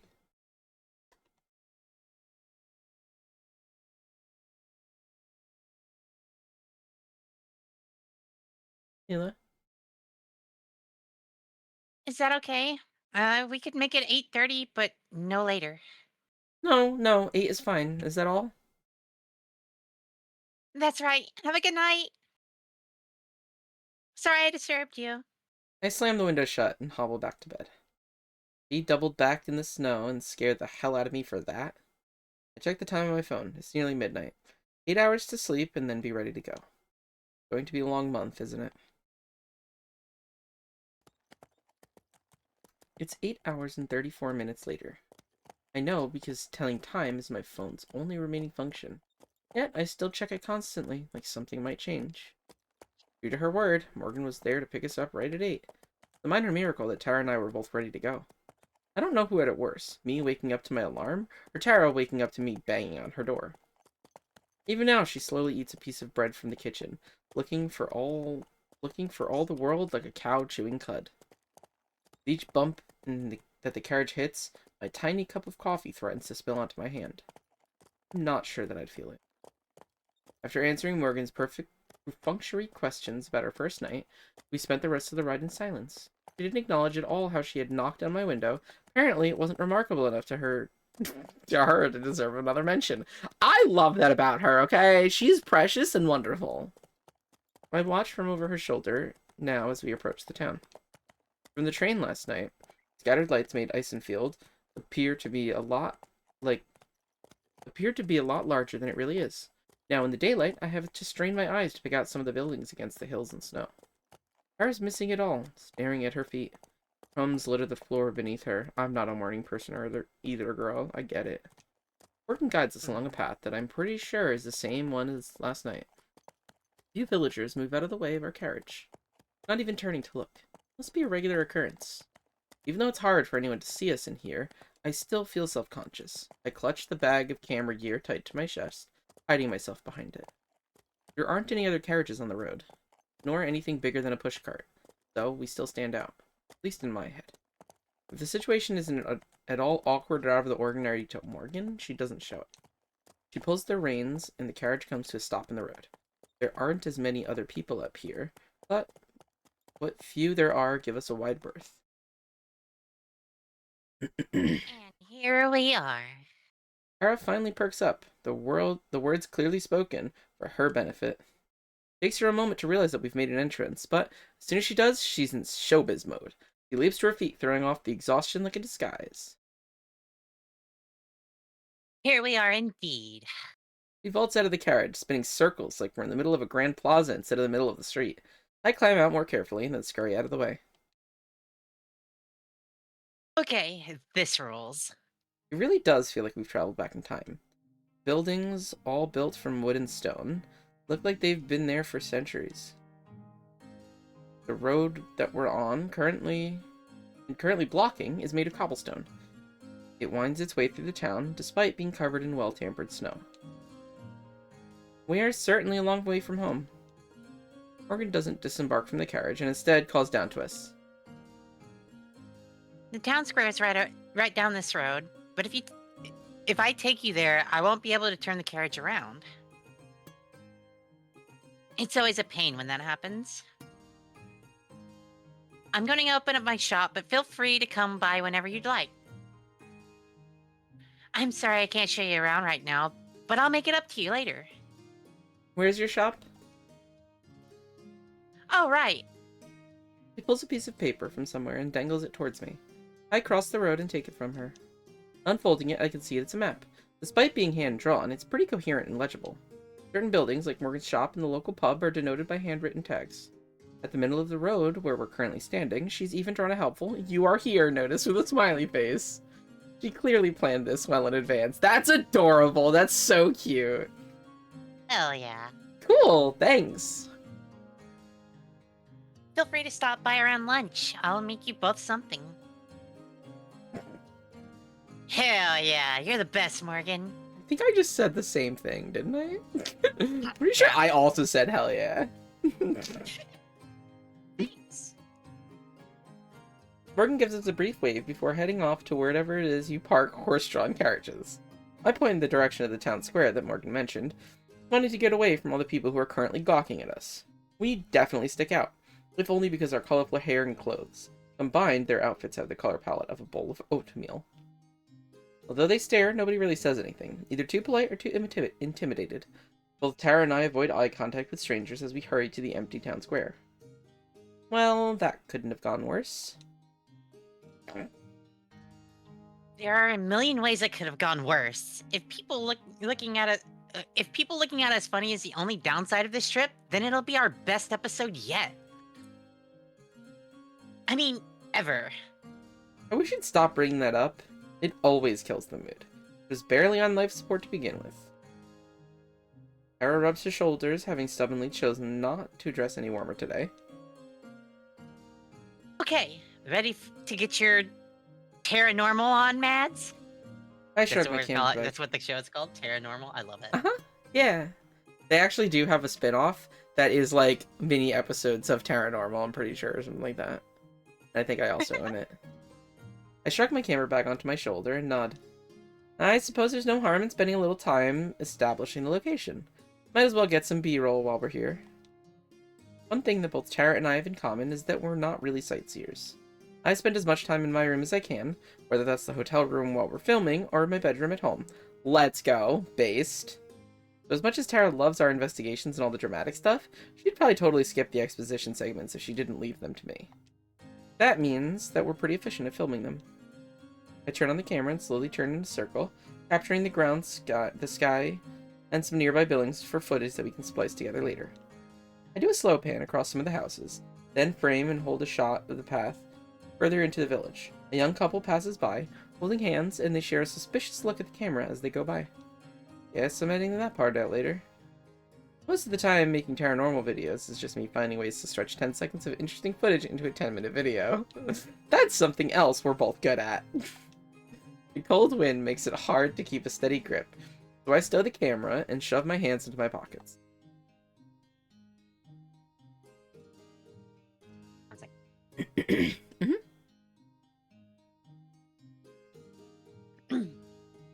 Get anything cool?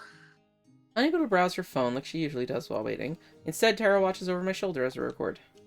Not really. There's not much to see here. Yeah, it's kind of less impressive up close. It's the kind of place that you'd expect a tumbleweed to blow through. Like, if the climate fit. Wow, you're turning into quite the poet. Oh, shut up. What? It's a compliment. Anyways, since filming the village is a dud right now, we should follow up one of the rumors Morgan was talking about the other night. I'm thinking giant tree spirit. That's the most interesting one she talked about for sure. That's the headliner. We need to build up to that one. Oh yeah, definitely. Picture this. We head into the woods to get some creepy shots. Do it right around sundown. Make it super ambient. Lots of atmosphere, wind sounds, maybe a wolf howl. Ow! Hypno. Ow!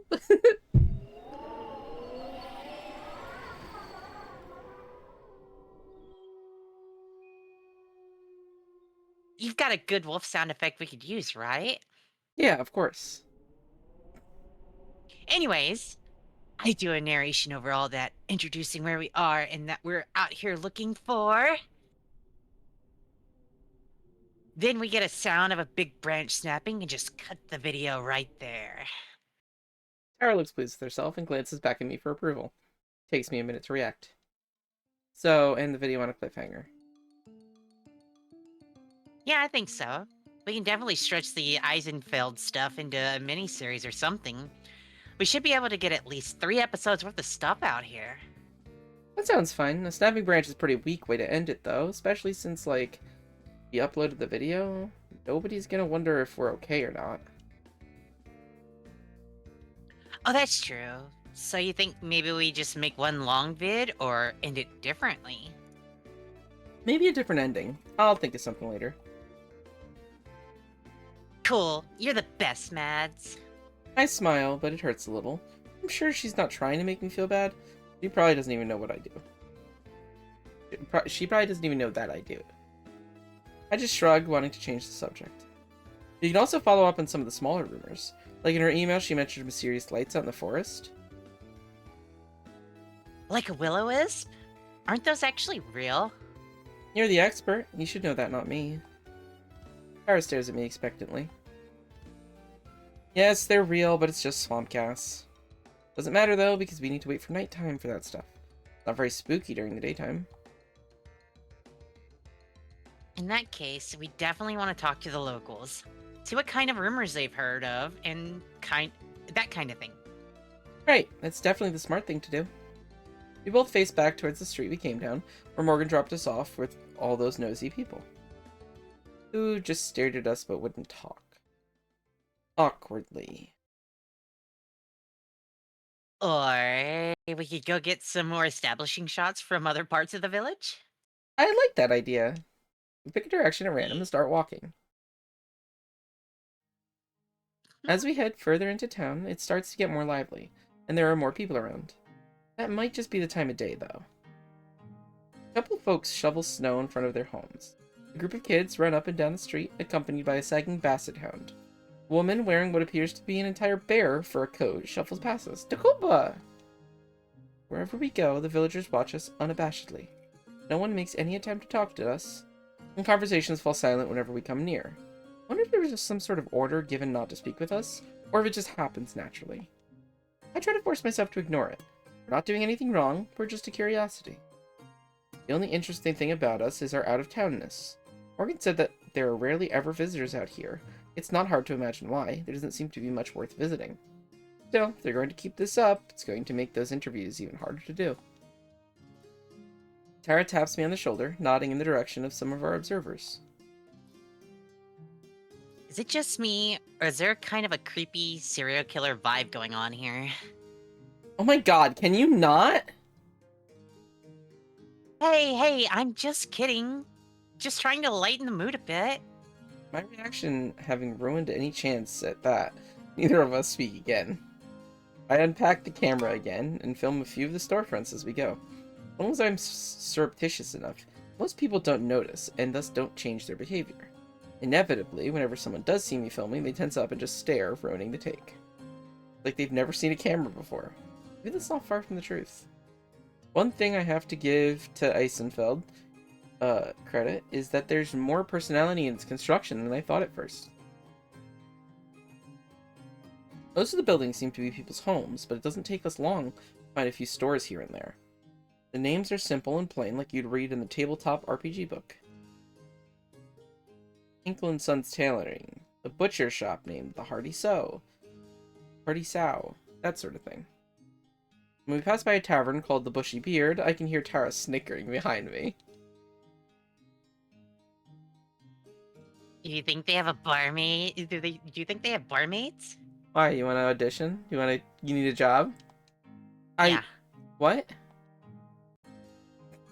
Like sexy Oktoberfest kind. Do you think they have those here? Tara's words are so out of nowhere that it takes me a second to mentally process. She's more aggressively a lesbian than I am. And that's saying something. This isn't a Renaissance fair, Tara. I'm pretty sure they just wear normal clothes to work. Tara's mouth gapes wide open. Wait, what? Back up. Ren fairs have sexy barmaids? Girl, have you never been to a Ren fair? No. Oh, okay, we should go. We should go to the New York one. Or the Pennsylvania one. Yeah. Nobody! Let's go to the Ren fair. Where else did you think they came from? I have no idea. I always thought those things were just full of boring stuff.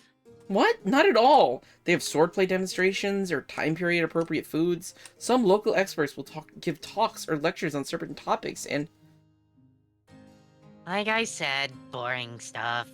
whatever. There's more to it than just cosplay. I bet you'd actually like it if you went with me next time. Plus, I thought you loved history now. Not the boring kind of history. Duh. How are swords boring?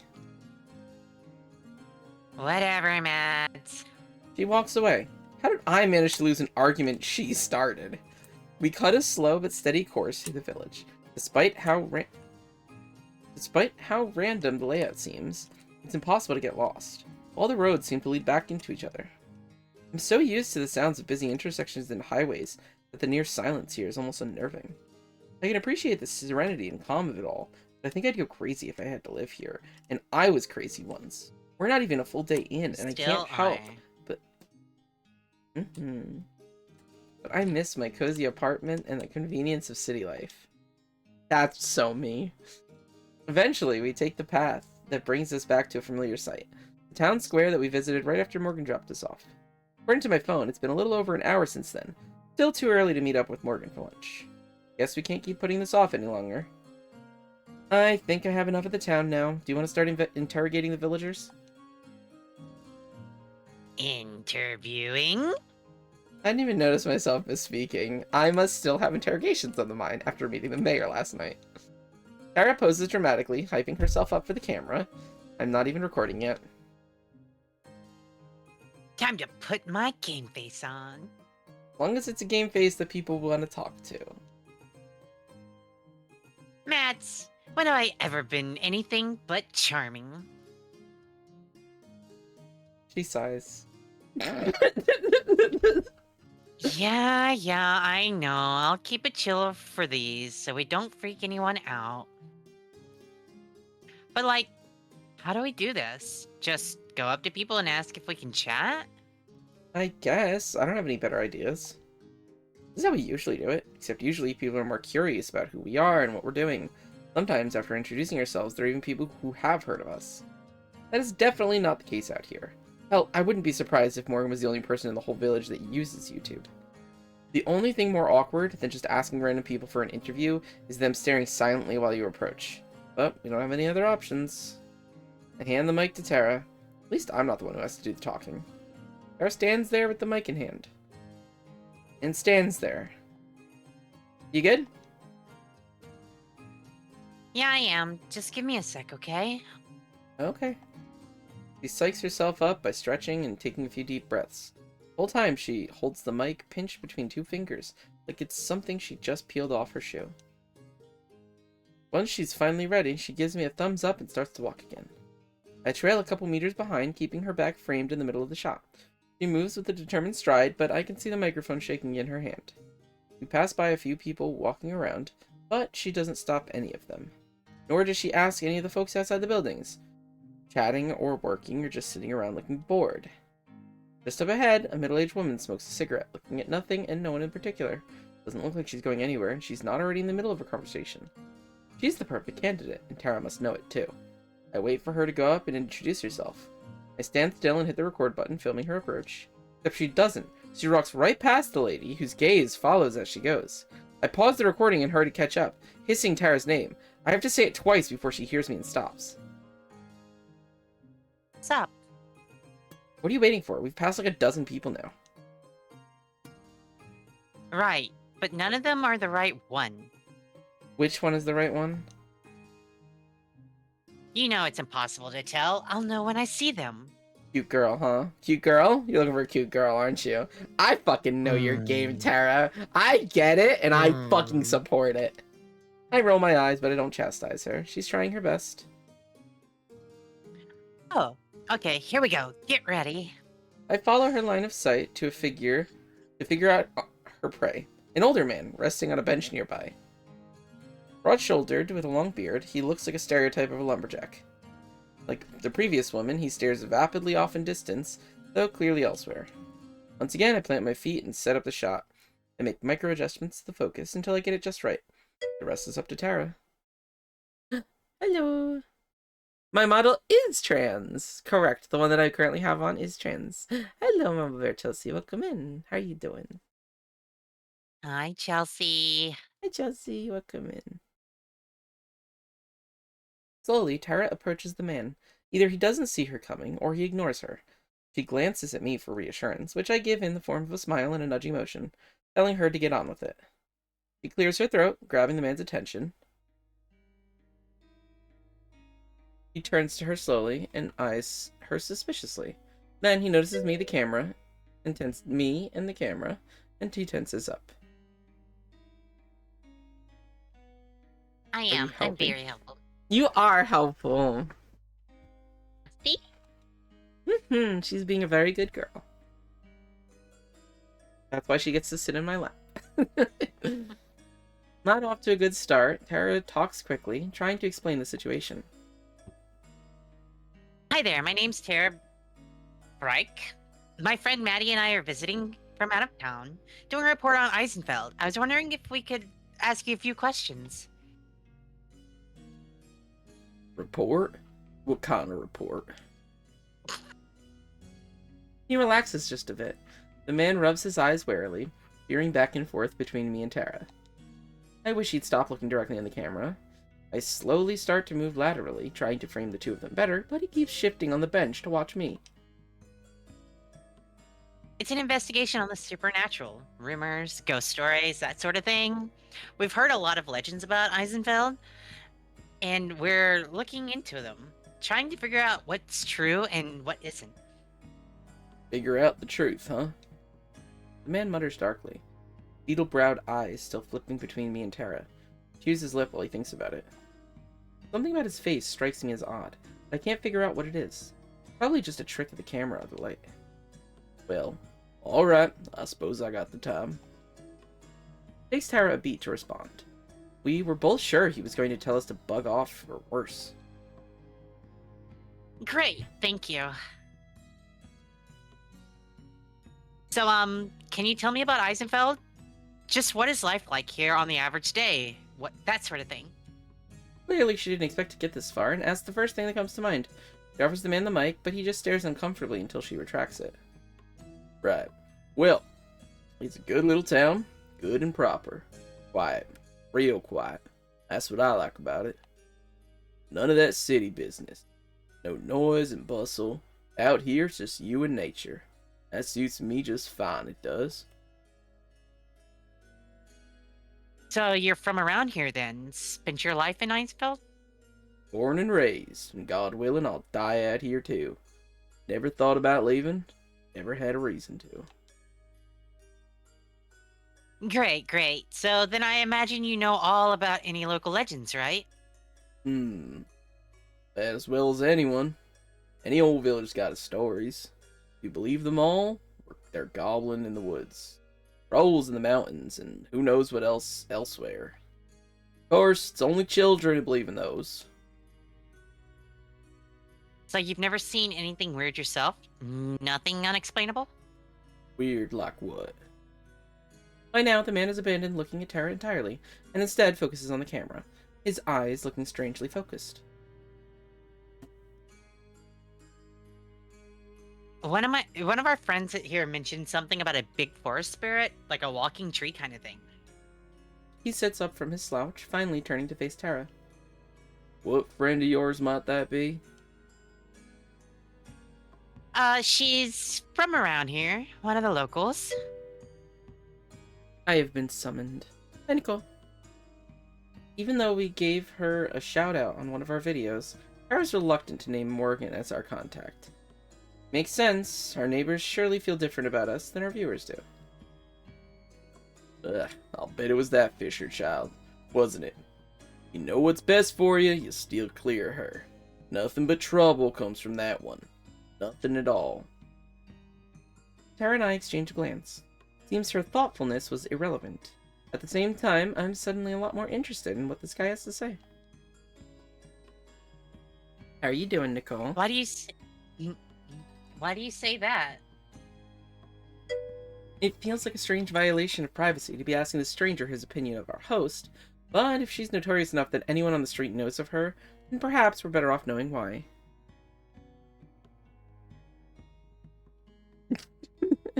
Yeah, adorable with her axolotl hair. Mm-hmm. Yeah, I just changed it. I know. I'm doing well. I'm having a good time.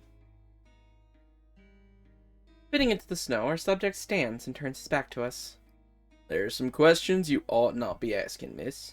I'll be going now. Enjoy yourselves. He lumbers off into the town, though I don't watch him for very long.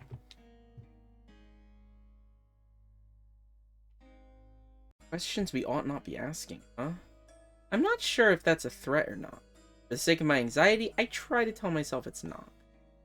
I join Tara on the bench, trying to do my best to avoid the puddles of melted snow. That was something. And that's putting it nicely. I don't know what that was either. Maybe Tara's right. It was something. You get it all? She taps 2 fingers against the camera in my hand. Of course. All 2 uncomfortable minutes. I wasn't given a lot to work with there. I replay the recording, with Tara leaning over to watch along with me. Not any less awkward the second time through. Well, we already knew we'd need to talk to a few different people. Just got unlucky on the first one. Why did that sound so natural for you? Like, why did you, like, you got so in character for that one. So, well, you see, the thing is, Look, it takes me a little bit to get to my character, but I get there. Know what I mean? Tara stands up, but I remain seated. Still need another minute? I don't say anything. I'm trying to think of what to say. Hello? Maddie, please respond. I'm thinking... My voice is too harsh and snappy, and we both know it. I play through the clip again, this time without Tara watching. Something still seems off to me, and it's not just the gruff way he left. Look, we knew Morgan was a bit weird. All of our fans are weird. That's why they're our fans. In a tiny little town like this, of course anyone who's different is gonna have a reputation. Yo, weirdos, sound off in the chat if you're weird. Yeah, where all my freaks and geeks at? Let's go. Yeah, where you at, fuckers?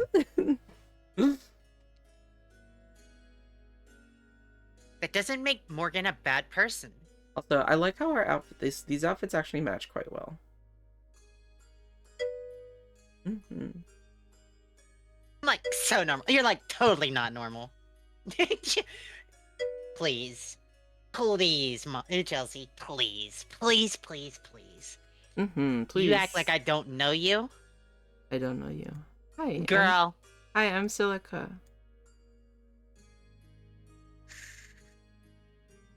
Alright, speaking of... Yeah. I gotta go to the bathroom. I'll be right back. Go piss, girl. I'll go piss, girl, too. Can we hold hands? Oh my god, Leela's fight me IRL. I already told you, the only time that I fight is naked, looped up, and oiled up, and in the bedroom. Bet. So, Okay. you still want to fight me, Chelsea? Anyways, I'll be right back. I'll be right back, too. Also, you're, like, so normal in a weird way.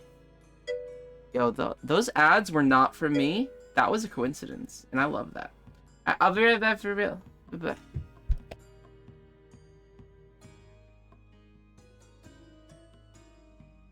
Also, I mean, being weird is great. We love being weird. I'm weird. I don't know. I guess I'm biased then, so. I don't know. If you're normal, you probably shouldn't be here. Don't. You shouldn't. It's not worth it.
Ow, ow, ow, ow, ow.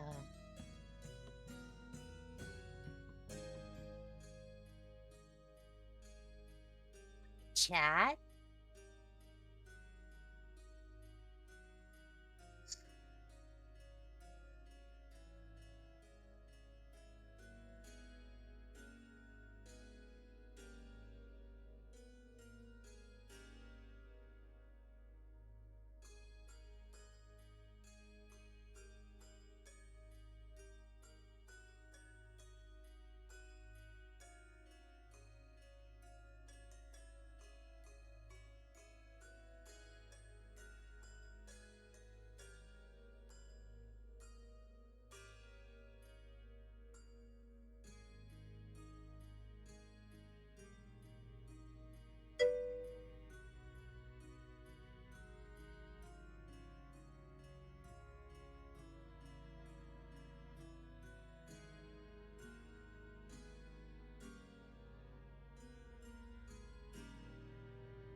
Hi, Nicole. I don't know if you can hear me or not.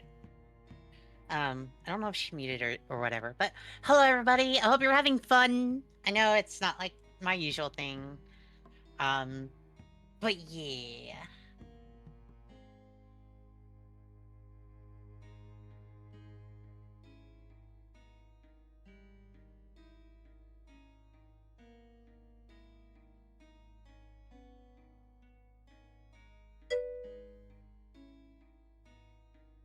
You're always the life of the party, Lulu. What are you talking about? No.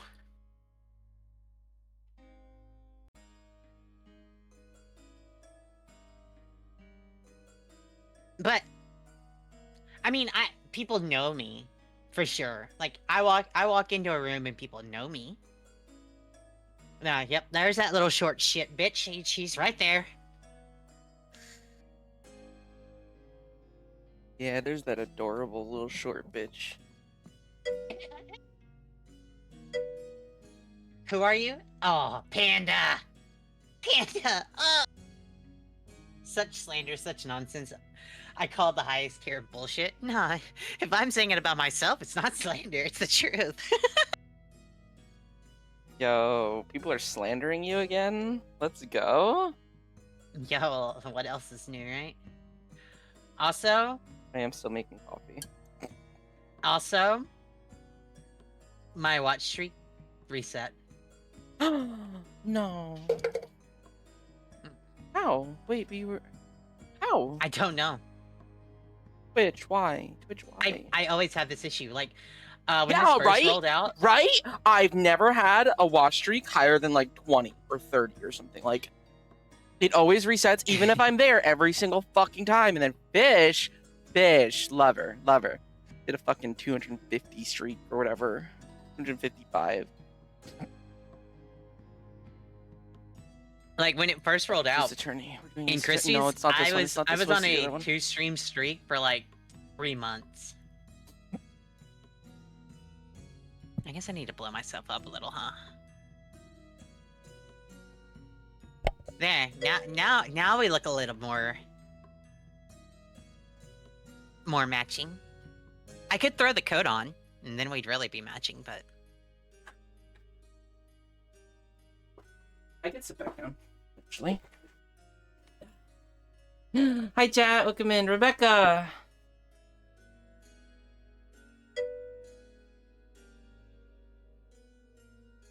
Yeah, we're cute together. Yeah, we're engaged.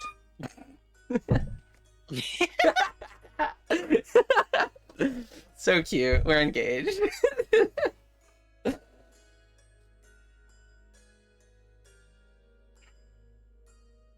more accurate sizes too. Yeah, I assure you it's average.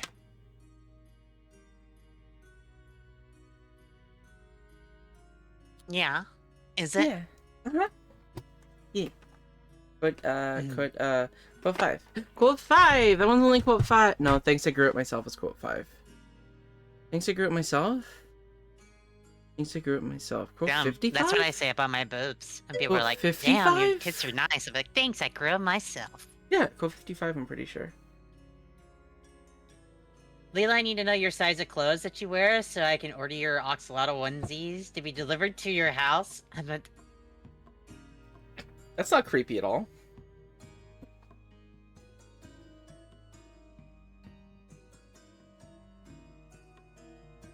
It's not a creepy way of saying it. I'm gonna keep it real. I would probably try it on one time, but considering the fact that it's now summertime, Mm-hmm. I probably will not wear it until like wintertime, and even then I can't make any promises. Mm-hmm. Just get her a maid 'Cause, dress and tell her it's from me. I need my room cleaned. We do need to go through and look at maid outfits, yes. Mhm. You get to choose, is it gonna be a functional maid outfit, or did you want a sexy one? Functional? What do you mean? Why wouldn't we would something practical? What do you mean? Alright, like you gotta go change it out or something. I gotta match you again, hold on. Mm-hmm. Yeah, I can change very easily. Ha.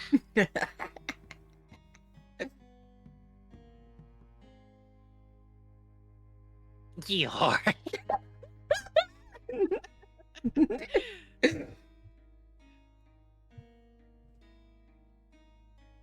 You gotta figure out how to.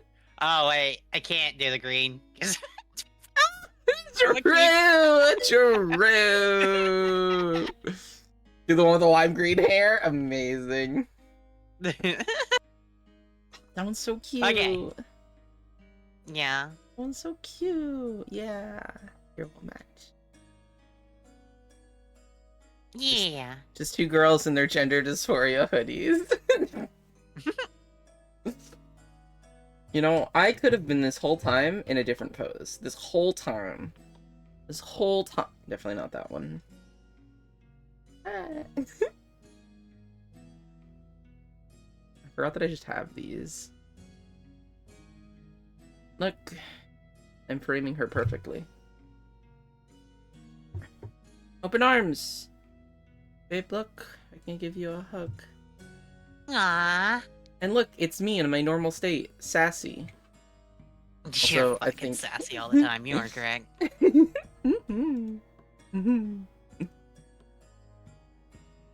Also, with the chroma key, my dubby is gray and not yellow. That's fucking great. Let's go.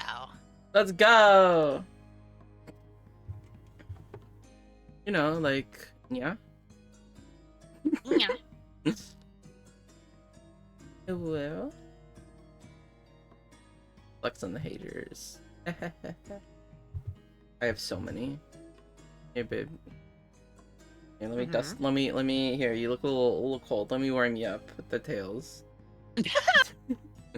Hold on. Oh!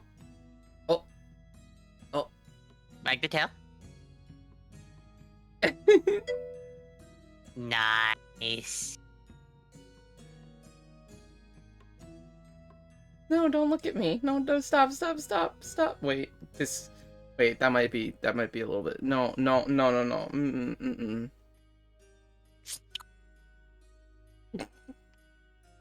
Oh.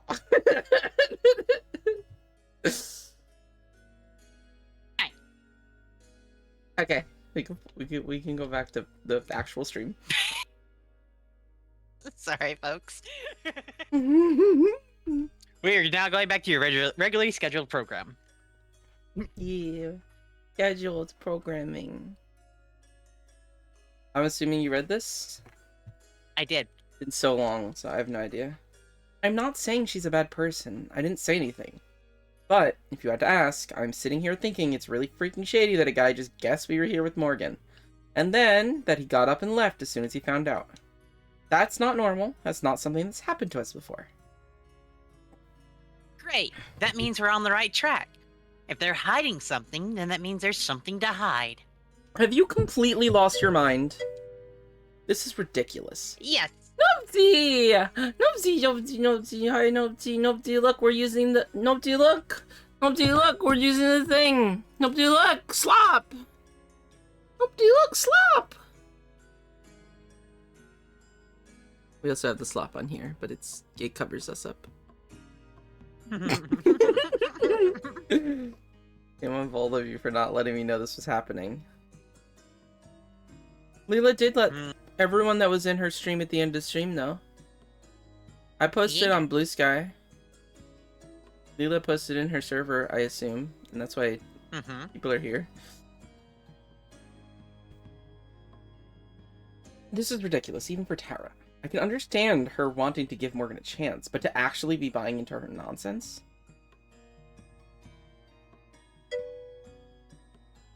Tara nods and looks down at her feet, brushing some snow off her shoes. Nope, D, are you being sarcastic and Mimi, or are you genuinely saying that? I have been having fun. Yeah. Yeah. I'm a lesbian. Perfect. Yeah. Nope, D, I posted on Blue Sky. Also, if you have your Twitch notifications on, I don't know why my phone doesn't give me them, so that one I can't blame on you. But, you never asked. No one told you because you never asked. Tara nods and looks down at her feet, brushing some snow off her shoes. It's only been a couple hours, Mads. He's just one old cranky geezer. Please, please, just try to have some patience on this one, okay? For me? I check my watch. Hasn't even been 2 hours. That only makes her more right, as much as I hate to admit it. Sighing, I place my head in my hands. Sorry, I'm still tired. It's okay. After a long moment, I stand. Want to find somebody else? Guess we oughta. Why I oughta? Why I oughta. Yeah. We traipse wordlessly through the town a bit more. I keep the camera stowed. I'll set up when we find someone. Now that we've been burned once, I start to understand why Tara is so reluctant to speak to anyone.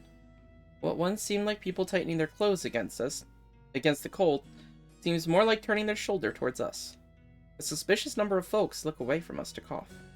The amount of times we pass by the same places certainly doesn't help our appearance. By now, there are a few especially chatty villagers that have seen us pass by at least 4 times. It takes another 15 minutes of looping around the town before we find another candidate. A pair of girls about our age are waiting outside a shop. Inside, a third girl is talking to the shopkeeper. People our age are our best bet. One of the waiting girls sips from a small mug from which I assume is coffee. She sees us and nods her head in greeting. That's the nicest reception we've gotten so far. What about them? Worth a try. This time, I approach with Tara. I let her take the lead, but I follow close behind, forcing myself to smile in order to seem more approachable. Excuse me. The talking girl and shopkeeper turns towards us at the same time. Their conversation snaps off immediately. Excuse me. Hey there. Hello. The girl next to her leans in to whisper something in her friend's ear, but doesn't talk to us. Hey, so my friend and I are here from out of town. We know. They both giggle to themselves. Oh, shit. We're filming- We know. We figured it know. Mhm. We're filming a documentary sort of thing about Eisenfeld, and I was wondering if I could ask you some questions. Eisenfeld? Why here? What about it? Well, we're doing a video about any sort of rumors or local legends that you might have out here. Ghost stories, or that kind of thing. The 2 girls talk to each other in low voices that I can't pick up. The quieter girl is muttering something, and the girl with coffee is agreeing and nodding along. Wait, these are 2 different... That was the quiet girl. Coffee girl. Okay. I'm gonna swap them. As one, they turn to face us again. I don't think there's anything like that out here. This isn't the kind of place. Not a single one? When you were kids, your parents didn't tell you stories about things that lived in the forest? You've never been out late at night and seen something you can't explain? We're not allowed out at night. Right, there's a curfew. The girls go quiet, nodding to themselves. Sensing a dead end, Tara changes her tactics. Do either of you know Do any of you know a girl named Morgan? She's the mayor's daughter.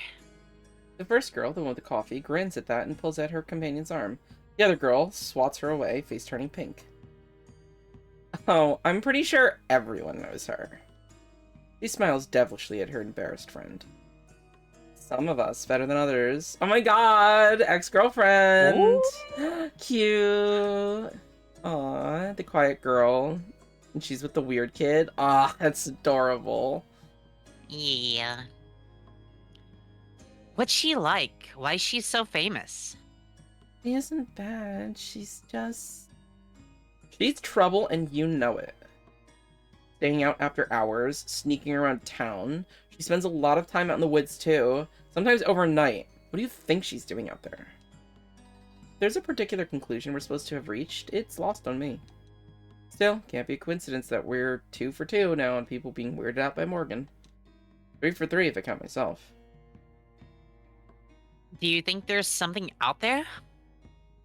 The 2 girls blink as if their reaction was planned. Something like what?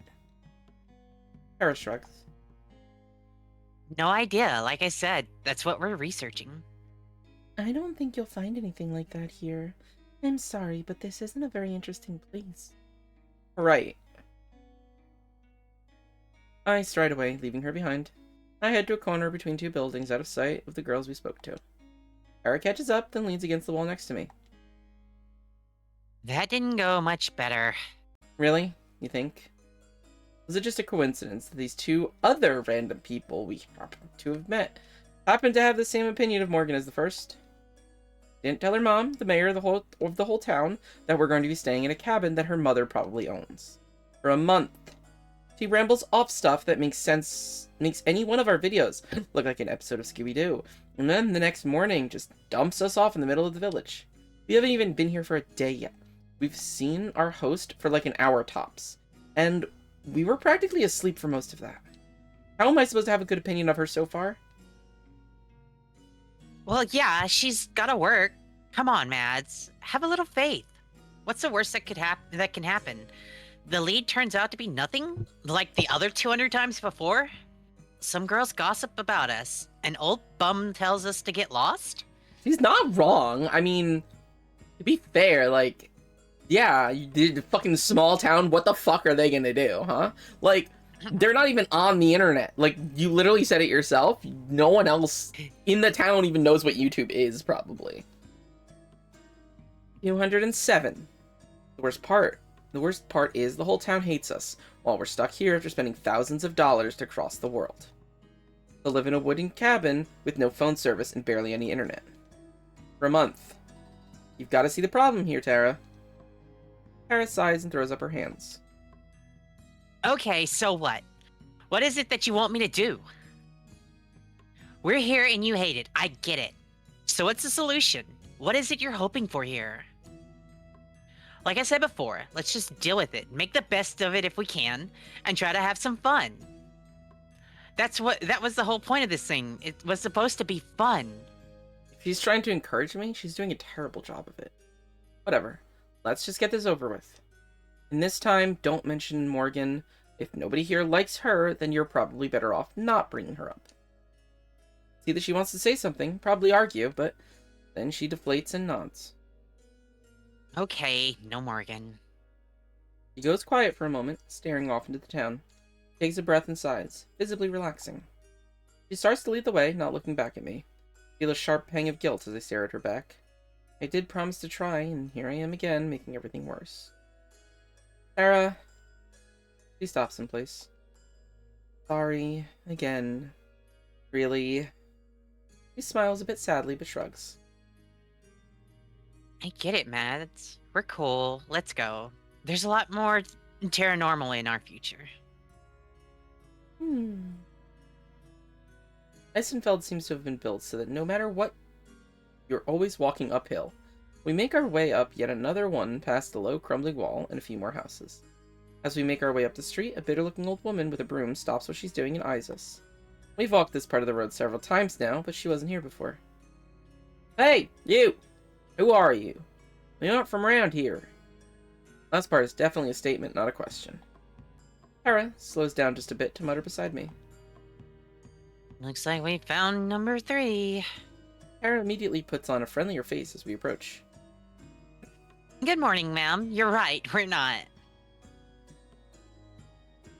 I'm Tara, and this is Maddie.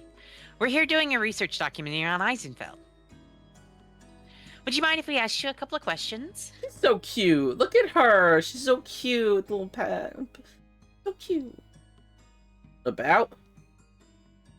Some of the local legends and rumors from around here? I'm actually afraid she's going to say yes, because I can already tell this is going to end as badly as the last two. I've decided how to answer Tara's questions of what I want. I just want to go back to the cabin and be bored. At least it's not awkward and uncomfortable in there. Yeah, alright. Oh no.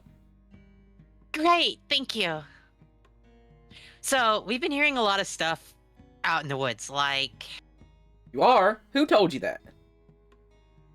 We've been interviewing a few people this morning, and it's something that came up a few times. Stuff like lights, strange noises, that kind of thing. Have you ever witnessed anything like that? Never. Looks around again, then steps just a little bit closer to us. Look, I'm gonna tell you this now for your own good. No one around here wants any trouble. We all just want to live our lives in peace.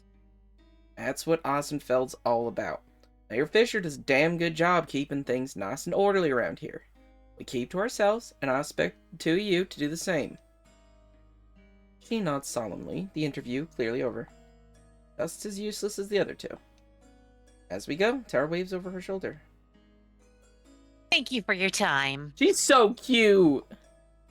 And then, so only I can hear her, Bitch. I love her. Love her so much. As we walk away, I can tell it's not necessary to say anything to Tara. She trudges along beside me. Annoyed as I am, I still feel bad seeing her so bummed out. Maybe it's finally starting to sink in. So what now? She asked me So that now after what? the second interview, too. Now, I don't know. Let's go to Morgan's shop and eat lunch. Wait, for real? You want to go see Morgan? I mean, she is pretty. Mostly, I just want to go see what Morgan makes for lunch.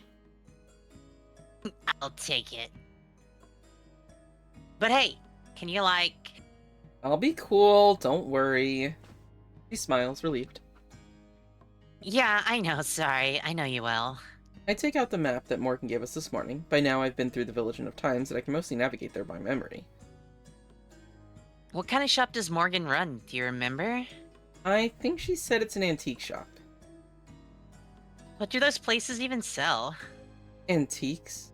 Lots of furniture that's been around for decades, or random stuff like books and glassware. That's oddly specific. My mom's into antiquing. She always says you never know what you'll find. We should do an antique episode of Terranormal someday. We can have your mom on as a guest star. I'm sure she'd love that. Do you think Morgan sells anything really out there, like a possessed baby doll or a cursed sword? Who would want to buy those kinds of things? The same people who go to Ren fairs. Got me. I can't help but laugh. Eric grins, enjoying the feedback. Come on, Mads. Every good horror story starts out with buying something fishy from the local antique store. Maybe she has a special section for items with an ancient prophecy about them. We're specifically trying to avoid the horror story scenarios, remember? Oh, right. You're right. Sorry. I guess that would suck to live through. Okay, what if she lets us interview her talking cat instead? That's like a whole episode's worth of stuff right there. The internet loves cat videos. That one could go viral. That's what I'm saying. Oh, we should prep a list of questions for it before we get there, so we know what to say. Ask it which brands of cat food taste best. We could sell the video the rights to that company. Come on, I'm serious. Wait, what? What? You seriously think that cat is going to talk? Kara shrugs, looking like she never questioned the idea. I'm just trying to be prepared. Cause she's even me when I say something crazy and it's like, what? What? Huh? Huh? What?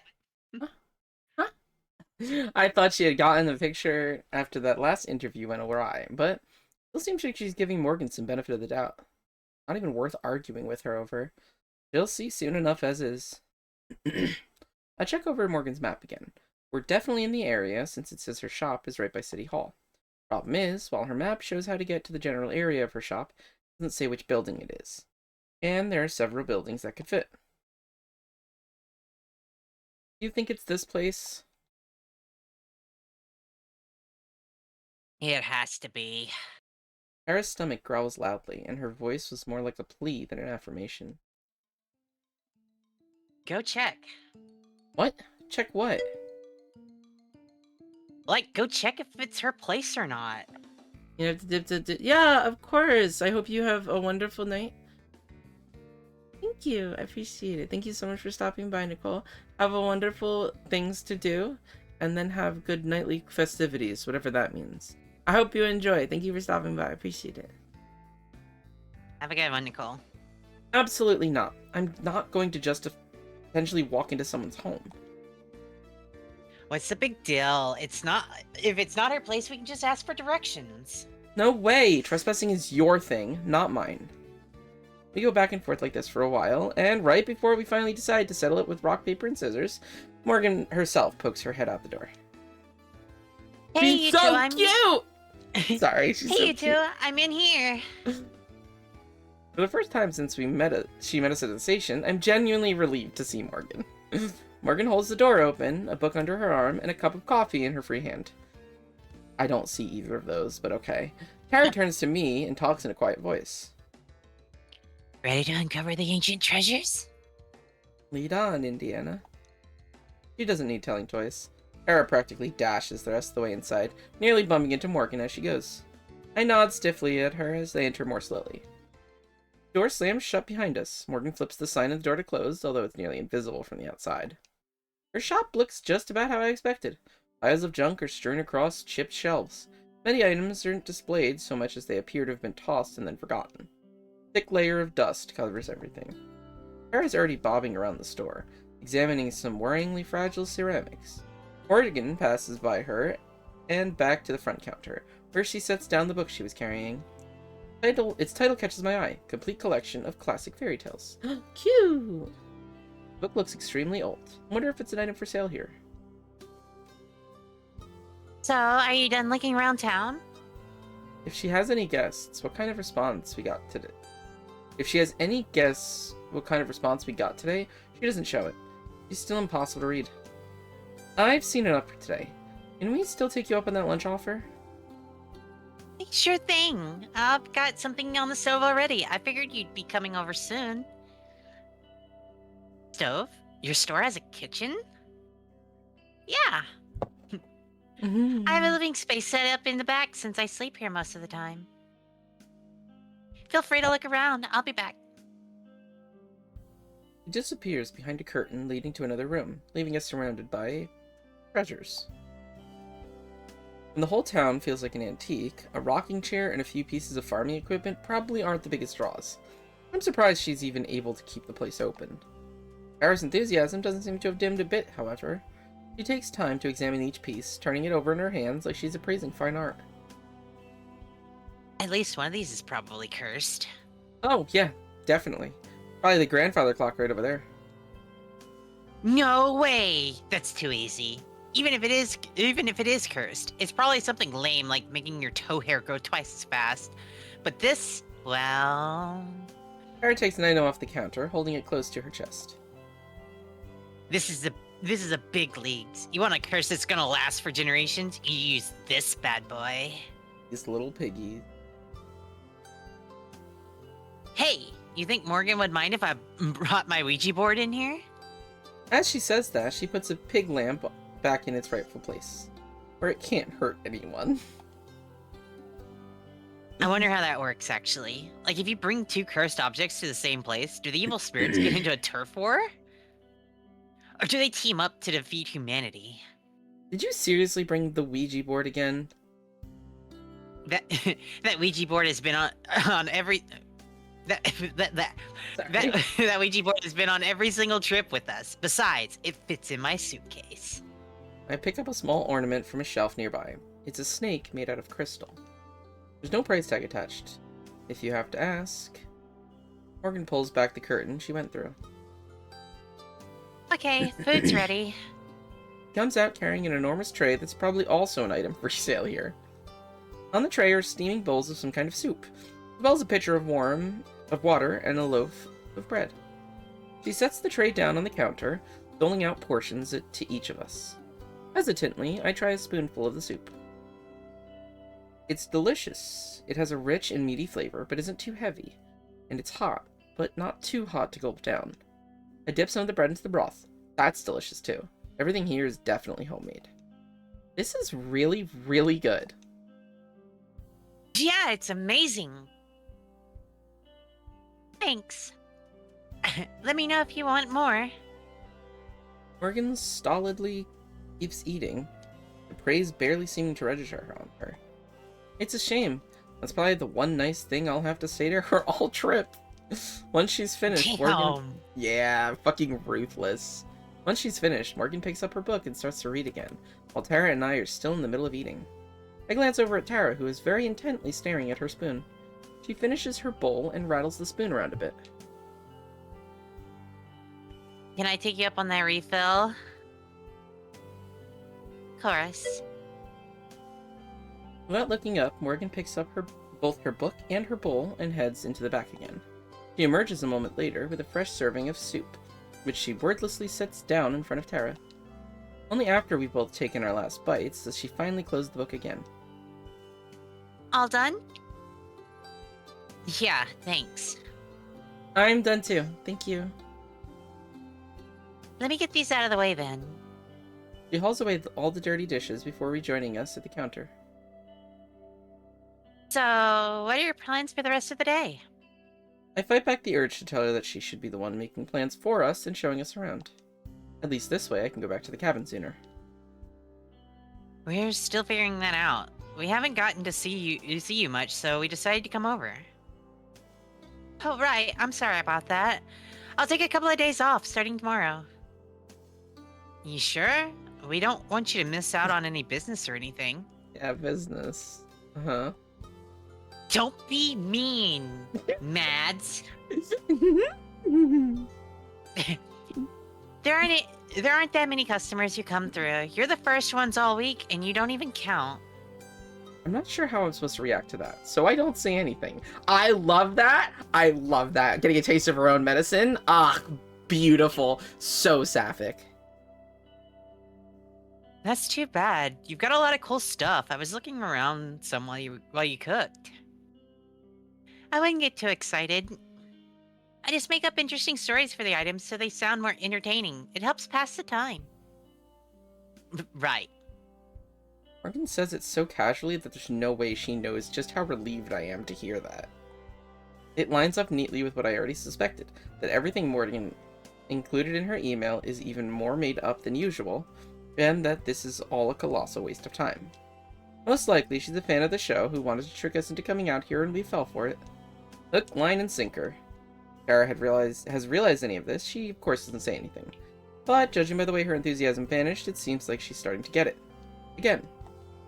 Fiddling with some silver knickknacks, she looks up from the counter to Morgan. Can we see the talking cat? As soon as Tara asks, I can see Morgan's eyes light up with interest. Her hand slides away from the book she'd been about to open. Oh no. Chris, I'm sure she'd be happy to finally meet you. Her voice wavers just a small bit with what sounds like excitement. The first shred of emotion I've detected from her since stepping off the train. I'll go get her. Just give me one moment. Morgan exits once more, but this time through an actual door instead of a curtain. We probably could have gotten out here without seeing the cat, you know? Why would I want to do that? This is the piece de resistance. She doesn't even try to pronounce it right. I love it. Are you serious? Still? You know it's not actually going to talk, right? You can't fathom how there's even a trace of belief rattling around in Tara's skull. Did you see her face? She's definitely not joking. Unless she's just really bad at telling jokes. That would be the most normal thing about her so far. She just told you flat out that she makes up stories and tries to get other people to believe her. How can you not see that we're getting scammed too? Come on, Mads. Try to have at least a little bit of faith. The door opens once more, and out strides Morgan. There's also the soft sound of little kitty feet on the hard wooden floor. Yippee! Talking or not, the cat stares up at me.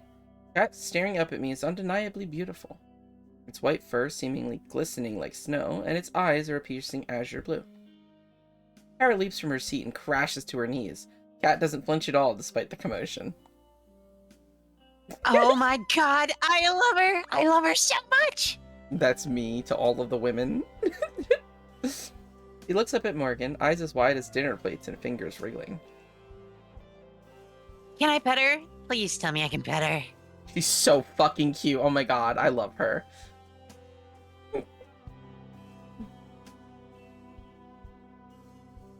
Geladura, can she pet you? The cat doesn't say anything, of course.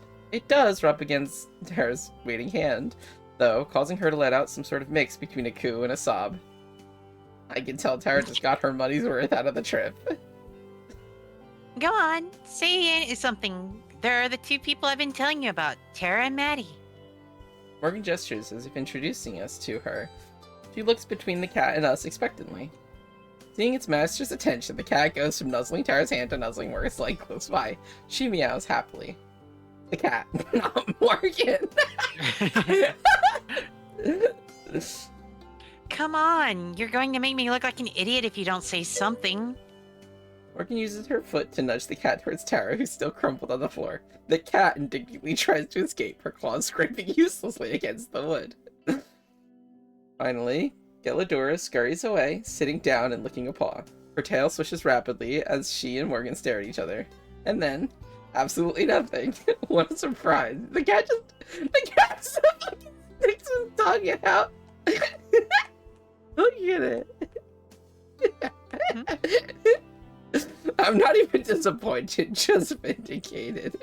Even Tara's enthusiasm is gone. She coos at the cat half-heartedly. But overall, she's just trying to give Morgan an out. Come on. Gelladera, they're watching. It's like watching a car wreck. I can't look away.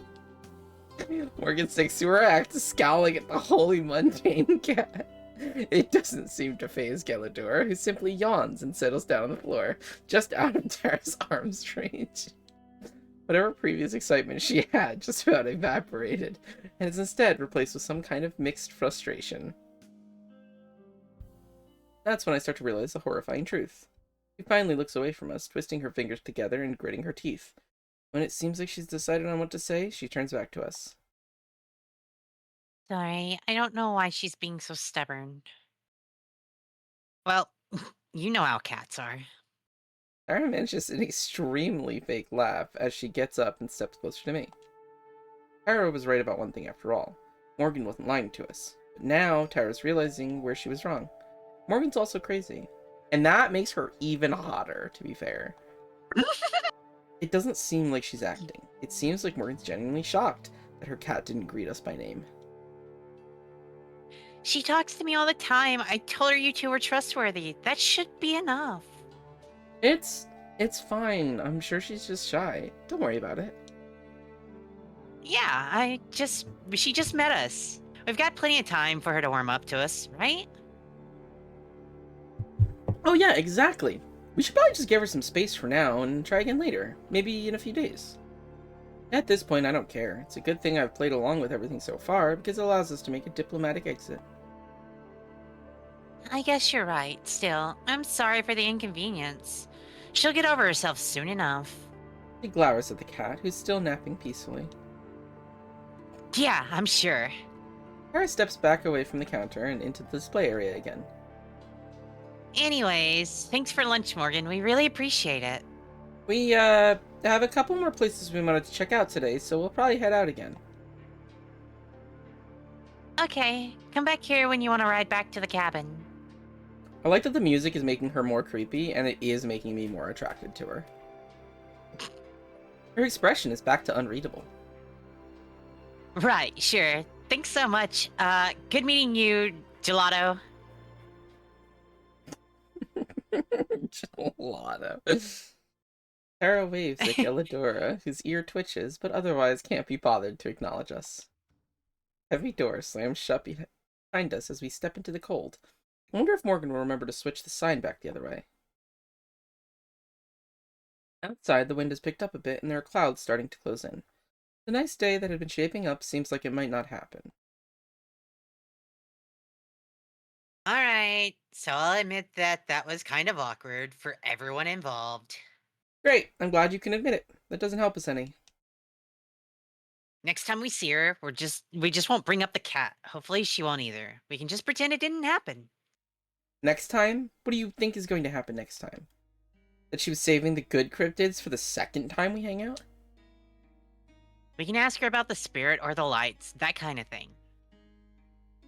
We get some spooky shots of the woods and we're golden.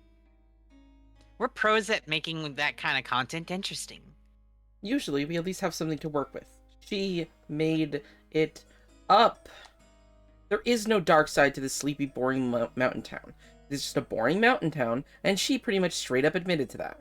I don't get how you aren't as upset about this as I am. We just spent thousands of dollars to fly across the whole world for a month, and the person who invited us here is either a liar or a lunatic. It's only been a day, Mads. We've only seen a fraction of what there is to see around here. Just give it some time, alright? It's been a day, and look where it's gotten us already. Literally every single person we talked to told us to stay away from Morgan, and then we saw it for ourselves. How are you not pissed off about this? Tara shrugs. Don't you think you're being a bit harsh on Morgan? She's been super cool with us. Like, okay, yeah, the cat thing, it was weird. But it's not like she tried to hurt us or anything. I start to shake my head, forcing myself to cool off. I keep getting too worked up over this. I can't tell if Tara's being intentionally stubborn or what, but technically she's the one who bankrolled this whole trip, and I'm still getting paid for my time here. So if she's not upset about wasting all that time, then fine. I'll meet her at the train station in a month, and she can do what she wants. I don't need to get so bent out of shape. Okay, you're right. Maybe she's fine. Anyway, I'm going back to the cabin. You coming with me? Wait, already? Yeah, I've got enough to get started. Plus, I need to unpack. Oh, okay. You gonna ask Morgan? Morgan? Really? You gonna ask Morgan to hitch up the carriage? No, it's fine. I'll walk. You sure? Yeah, I seriously don't think I can get lost in this place anymore. She seems uncertain, probably because of my sudden mood swing. Okay, I'll probably do another lap around the village, maybe get Morgan's input on some stuff. Okay, see you later then. See you. I turn and walk away, so I don't have to see her staring like a lost puppy. She'll get over it. As I head through the town and back towards the path that will lead me to the cabin, I walk fast and look down for most of the way. Nobody tries to stop me or talk to me, and if anyone's staring, then I don't catch it. Trip back to the cabin is easy, so even though it takes me around half an hour on foot, if nothing else, I should be in pretty good shape from all the walking by the end of this trip. I spend the whole walk fantasizing about home. My comfy bed, my film collection, our cat BT. Well, technically he's Tara's cat, but I take care of him most of the time. Speaking of cats, I wonder how Tara will explain to Morgan why she's on her own. Oh, that's her problem, not mine.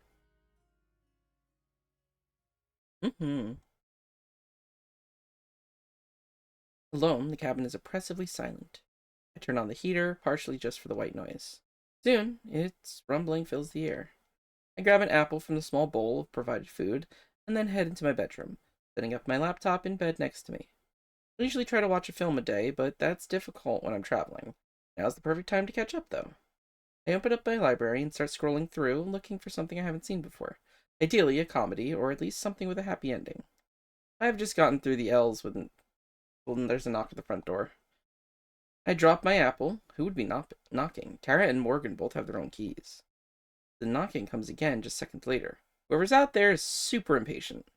My heart thumps in my chest. What if we're being cased for a robbery or something?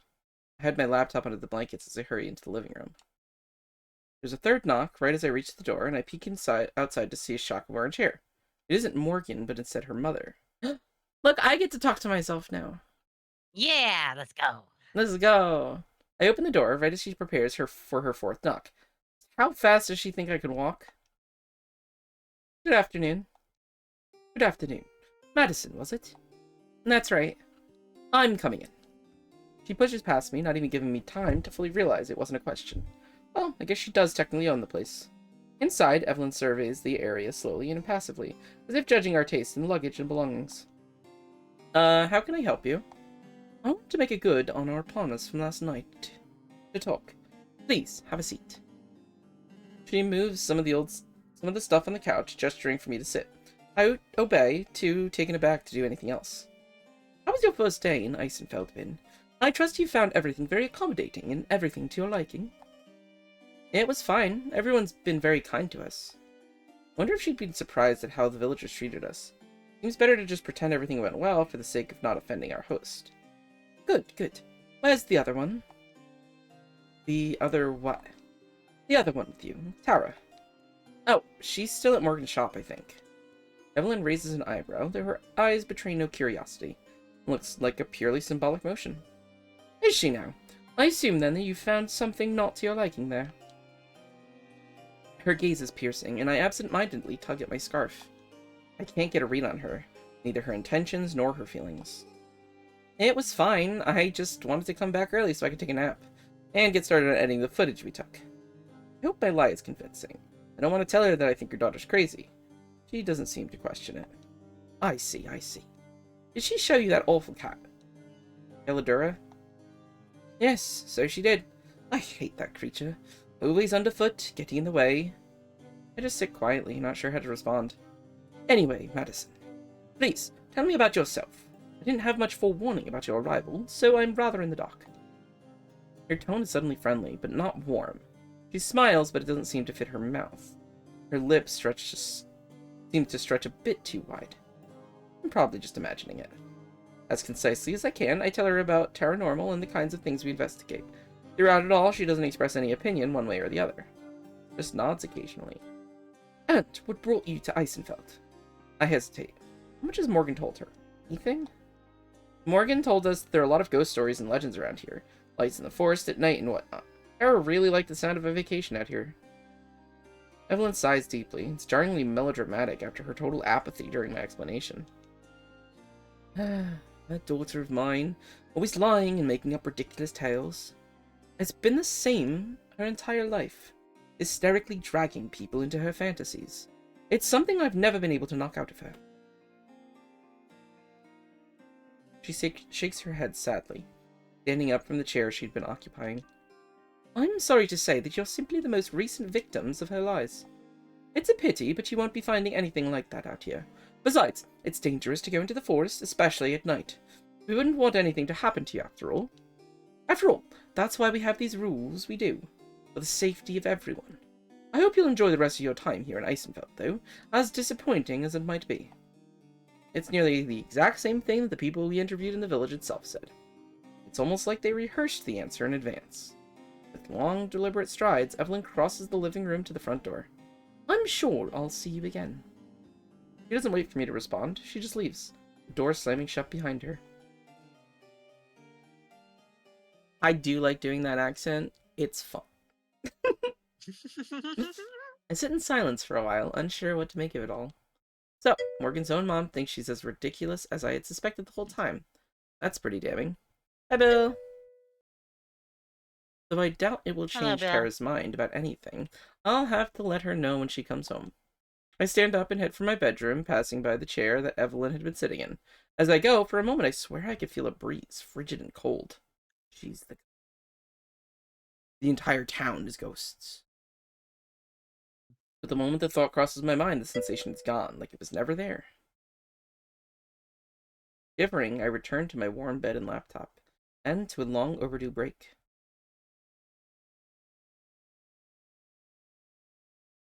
Yee. Hours later, I hear the sound of a front door opening and closing.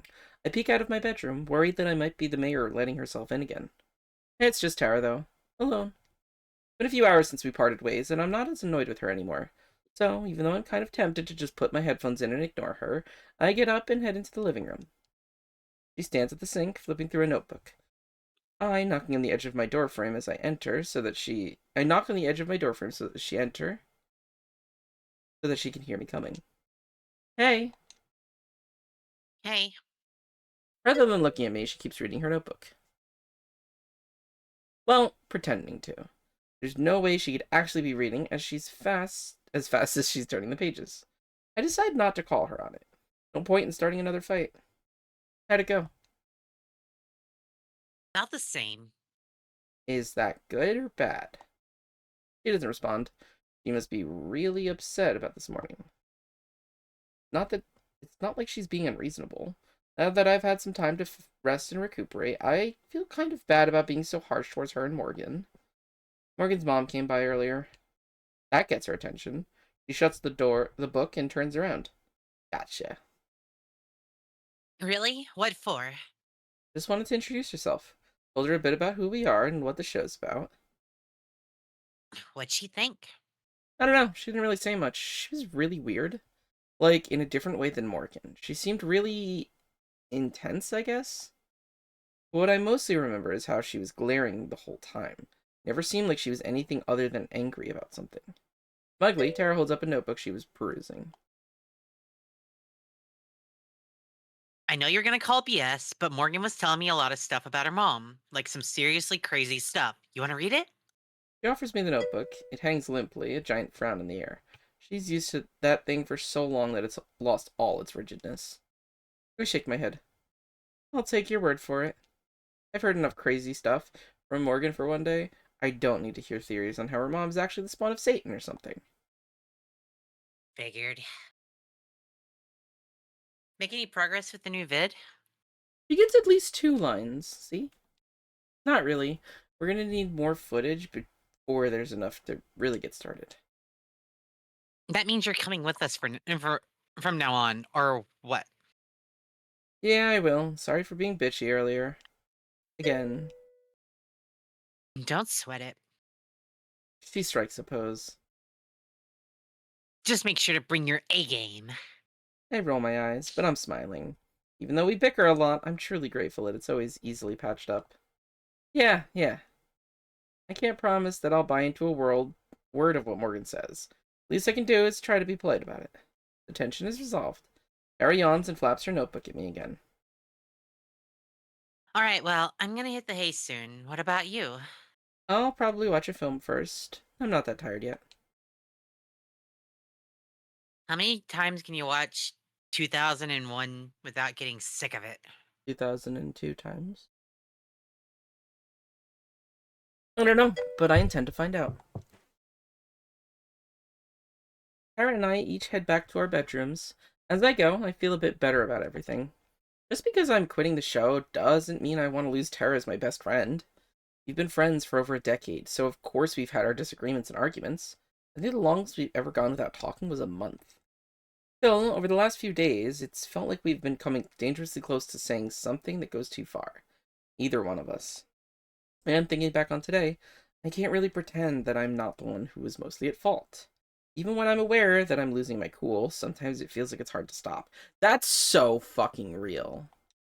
Tara totally has it coming, though. At least some of the time. That's also so fucking real. From now on, I will be better. I won't let myself be as obnoxious as I was today. For everyone's sake. I'll do my best. I climb into bed and set up my laptop, getting comfy. In the dark with my headphones in, it doesn't take too long to immerse myself in the familiar feeling of a film that I love. That's what I appreciate about movies. No matter the circumstances, they can help you escape. My eyes are getting heavy, and I pull the blanket up to my chin. The computer's balanced in just the right spot to not fall off the bed. All things considered, it's a cozier setup than I could have hoped for from a cabin out here. Sure, the Wi-Fi's bad, but it gives me an excuse to catch up on my backlog. Everything's perfect to fall asleep. Gah! The sound of something knocking on my window makes me leap up. Past midnight, there shouldn't be anyone here. Maybe it's a bird or a squirrel or something. From where I'm lying, I'm not able to see. Did I yell for Tara? No, not until I know what it is. If it's just some wildlife, as it's probably the case, she'd never let me live it down. Still, my heart pounds as I slam my laptop shut, filling the only source of light. Without it, the room is pitch black, dark enough that I can't see what's at the window, but hopefully it can't see me either.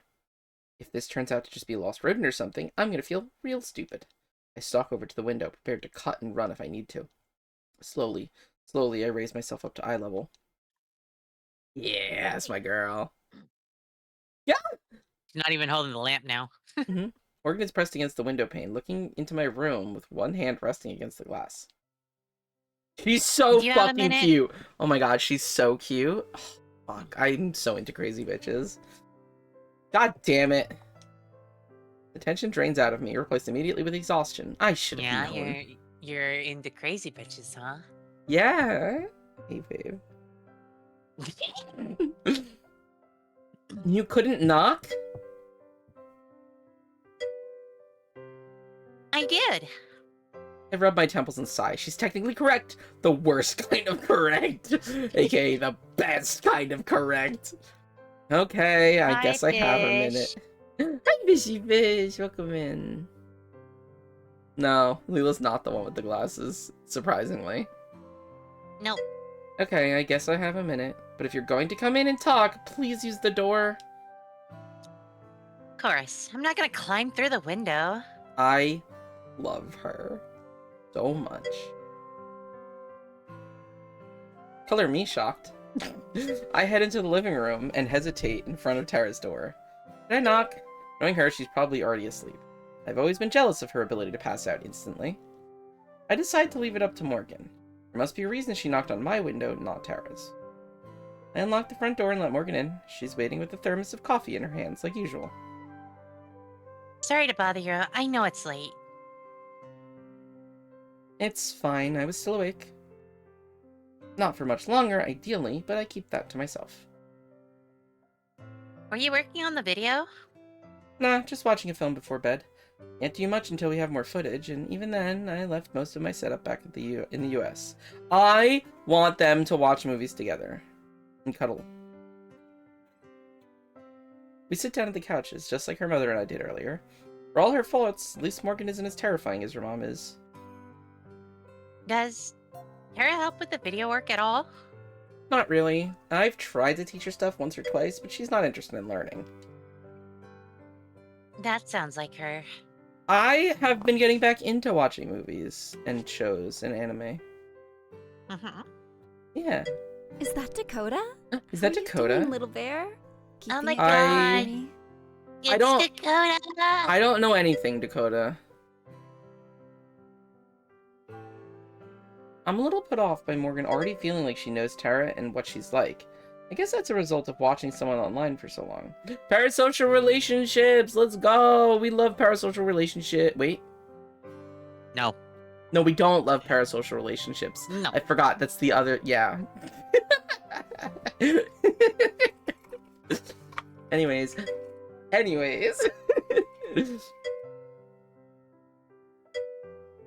Who's parasocial? Morgan is with Tara. Start to think you know what they're like, even though you only ever see one side of them.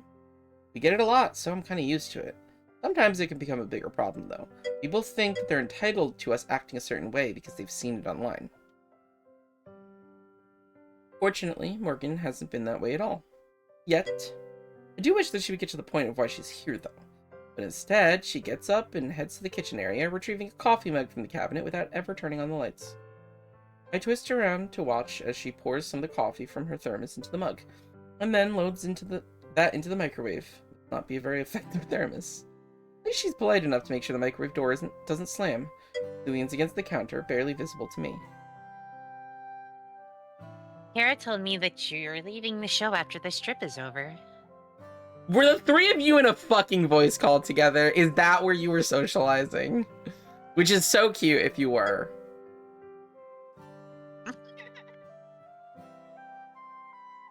Of course she did. I must have made a face because Morgan clears her throat loudly.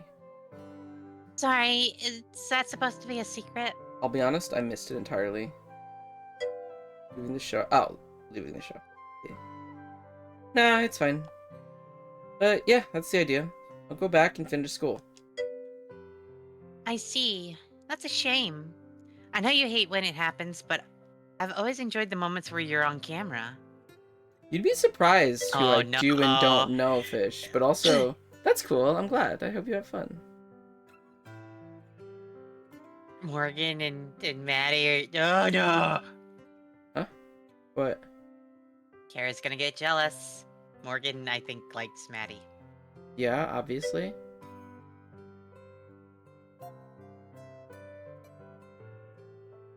Are we surprised? It was from literally the first meeting. She went. Okay, well, let's continue. Maybe it's gonna be a three-way. You never know. I mean, maybe there's multiple endings where one of them is the polyamory ending. And that's what the spin-off is about. I told you there's like a little spin-off. Well. Thanks, I'm just camera shy. Ironic, I know. She's yanked me on screen enough times that I'm a bit used to it by now, though. Morgan hits the stop button on the microwave a second before it dings. She retrieves her coffee and returns to the couch. I do genuinely love her, Morgan. She's great. She's wonderful, and I love everything about her. But I guess that's why things seem a bit tense between the two of you, right? Before I can answer, she shakes her head. Actually, sorry, that's none of my business. You're fine. It's that obvious, huh? A bit. You seem tense whenever I see you. That's actually the main reason I came by. I promise it wasn't just to be nosy. I was starting to wonder. I came by to say that I'm sorry. I know that you're also uncomfortable around me. She says it as nonchalantly as if she was telling me about the weather. I bite my lip. I mean, she's not wrong, but I don't want to just say that. Fucking swift kick in the face of the music change, okay? It's Mhm. okay. You don't have to spare my feelings. I guarantee I've been called worse than whatever it is you're thinking. It's just that I'd sleep better tonight if I cleared the air between us first. So cute. Takes a long sip of coffee that should be hot enough to scald her mouth. I can't fathom how she could sleep at all, or if she even needs to anymore. I mean, it's nothing like that. Nothing personal, really. I'm just a cynic. I guess if it makes you feel any better, I'm the same way for pretty much every episode. You just get the behind-the-scenes experience this time. Yeah, get Parasili. Get Parasili. I love Fish. She's great. She's the reason I stream. Morgan shrugs. I can't blame you for thinking I'm crazy or full of shit, but I can promise you that I'm not stupid.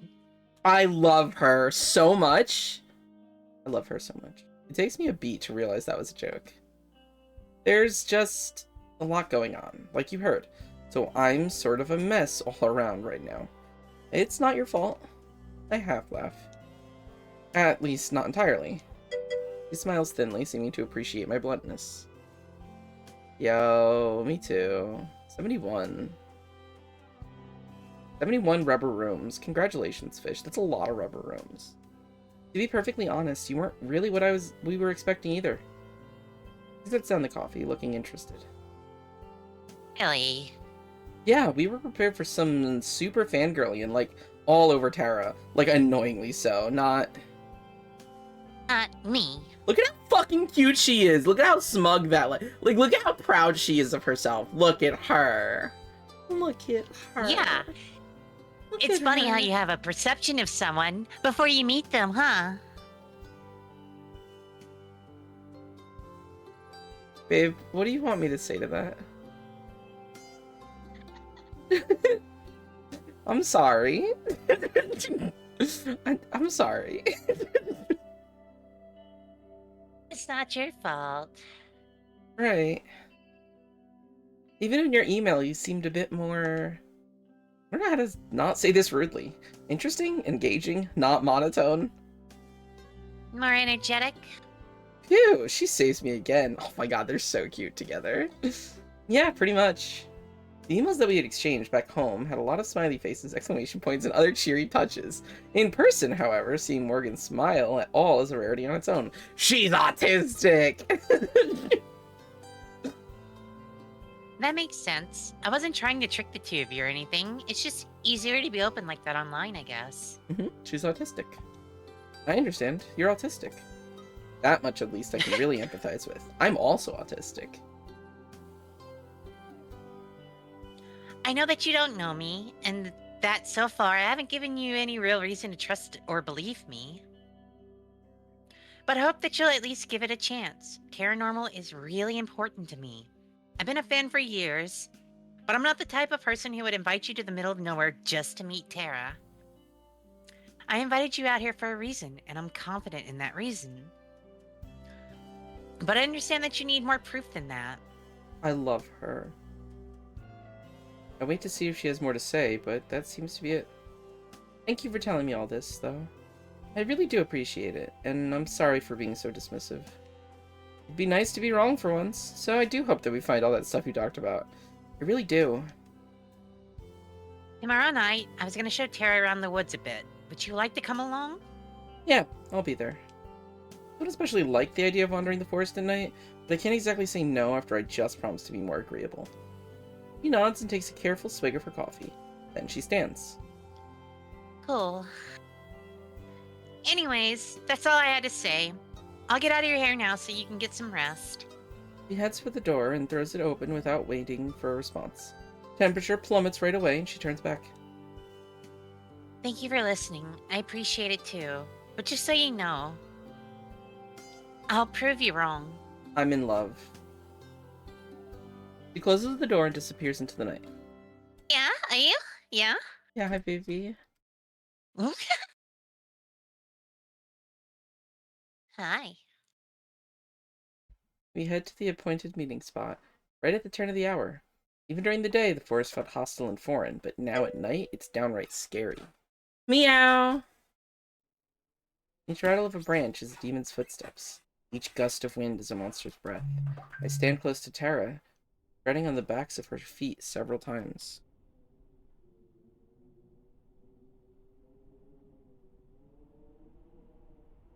I think this is supposed to be the place. I look around the area. It's indistinguishable from the rest of the woods. My only comfort is the tiny pinprick of light that represents our cabin back at the forest's edge. A feeling of dread creeps its way up my spine. What if this is a trap? Or a setup? Maybe Morgan's lured us out here just in the middle of the night? In the middle of nowhere, and is waiting out of sight with a knife in hand or something. That would be hot as fuck. Considering we traveled thousands of kilometers to get here, if this was a trick, we fell for it hard. Maybe we're early? And no, we're not. Tara sweeps the flashlight around, illuminating a few identical trees before the light's beam peters off into oblivion. Maybe we should just go back. The light passes over Morgan, suddenly a meter away from us.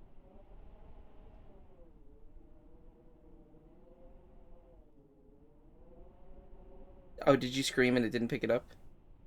Oh yeah, totally. Ah! Tara jolts backwards, crashing into me. The flashlight plummets to the ground, bouncing once before stopping. I keep my balance, barely, and catch Tara's arm to stop her from falling. Are you okay? Short term, yeah, but I think I lost 10 years. What about you, Mads? I'm fine. What on earth were you doing? Me? I was waiting for you. I love her. Where? Didn't you hear us? I'm just over there, sorry. I had headphones in and missed you. You were just standing in the dark, in a forest, wearing headphones.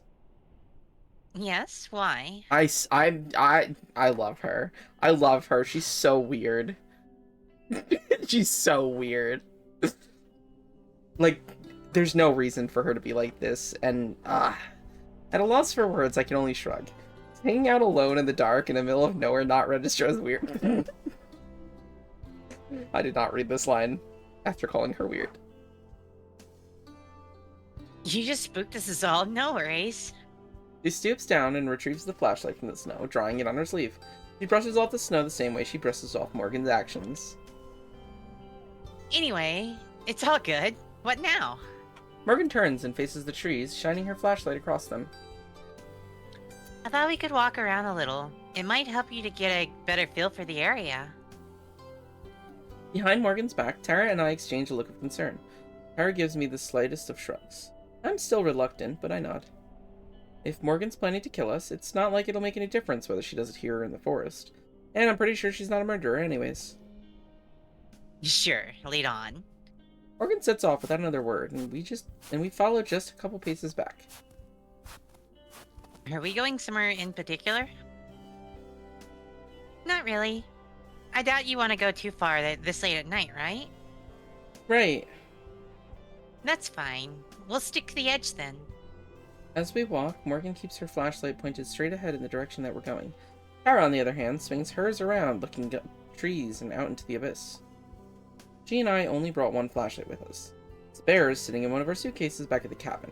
I regret leaving it behind, just on the off chance that we somehow got separated.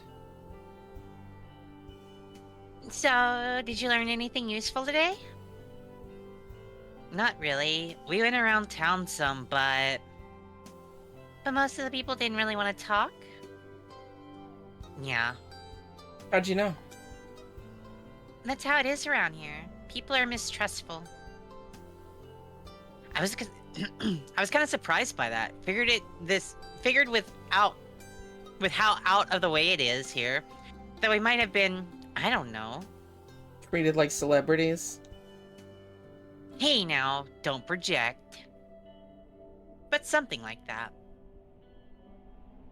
It's more like they isolate themselves by choice. We have internet and TV. It's just that a lot of people choose not to use them.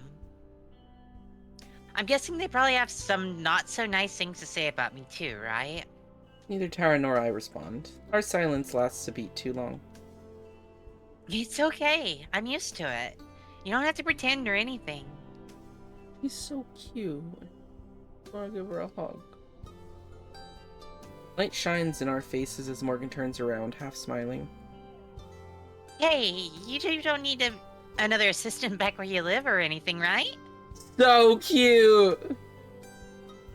Uh, My mouth flaps like a fish while I try to think of a diplomatic response. But then Morgan laughs and faces forward again. just kidding.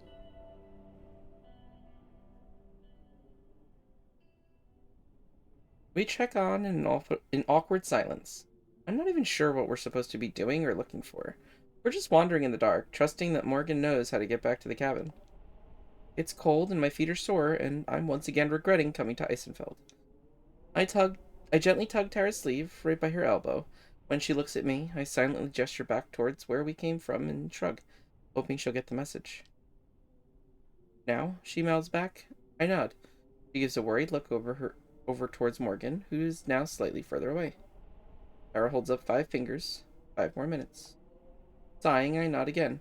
We hurry and catch back up with Morgan. Something wrong? Oh no, Maddie had something in her shoe. Oh, It's hard to tell if she buys it. I wouldn't. Mentally, I'm counting backwards from 5 minutes, already imagining the comfort of my bed and blanket back at the cabin. How I'm going to survive a whole month of this is an issue for future me to worry about. I got lost out in this part of the forest once. 3 minutes and 32 seconds. 3 minutes and 31 seconds. Don't worry though, I know my way around now. Yeah, they mentioned something about that.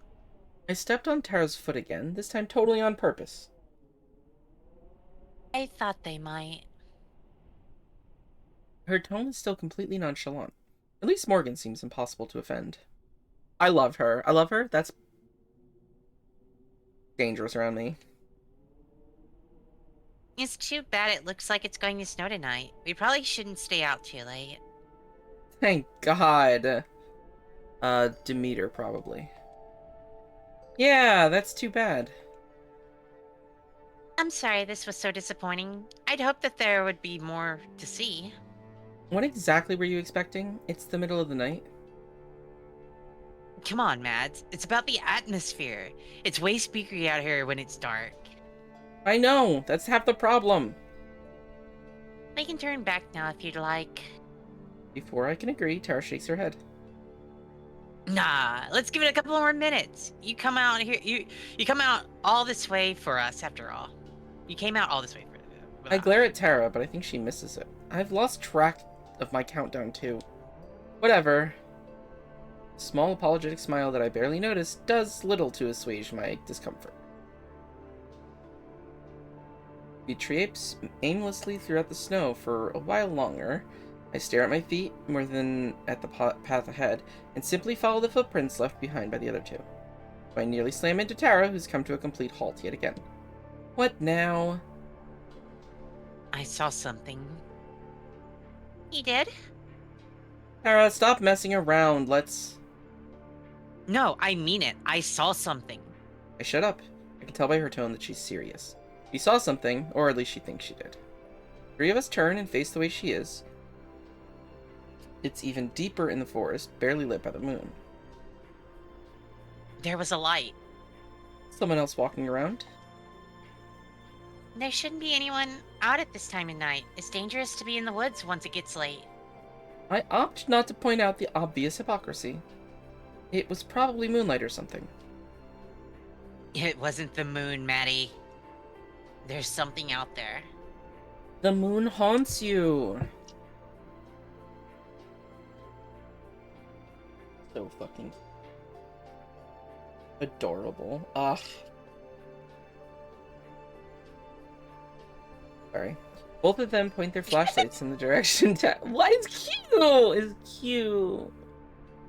And she also kind of Tara kind of looks like Sophie from Atelier Sophie in this one. That's what I was thinking of. Both of them point their flashlights in the direction Tara's looking. Aside from more trees, there's nothing to be seen. Tara?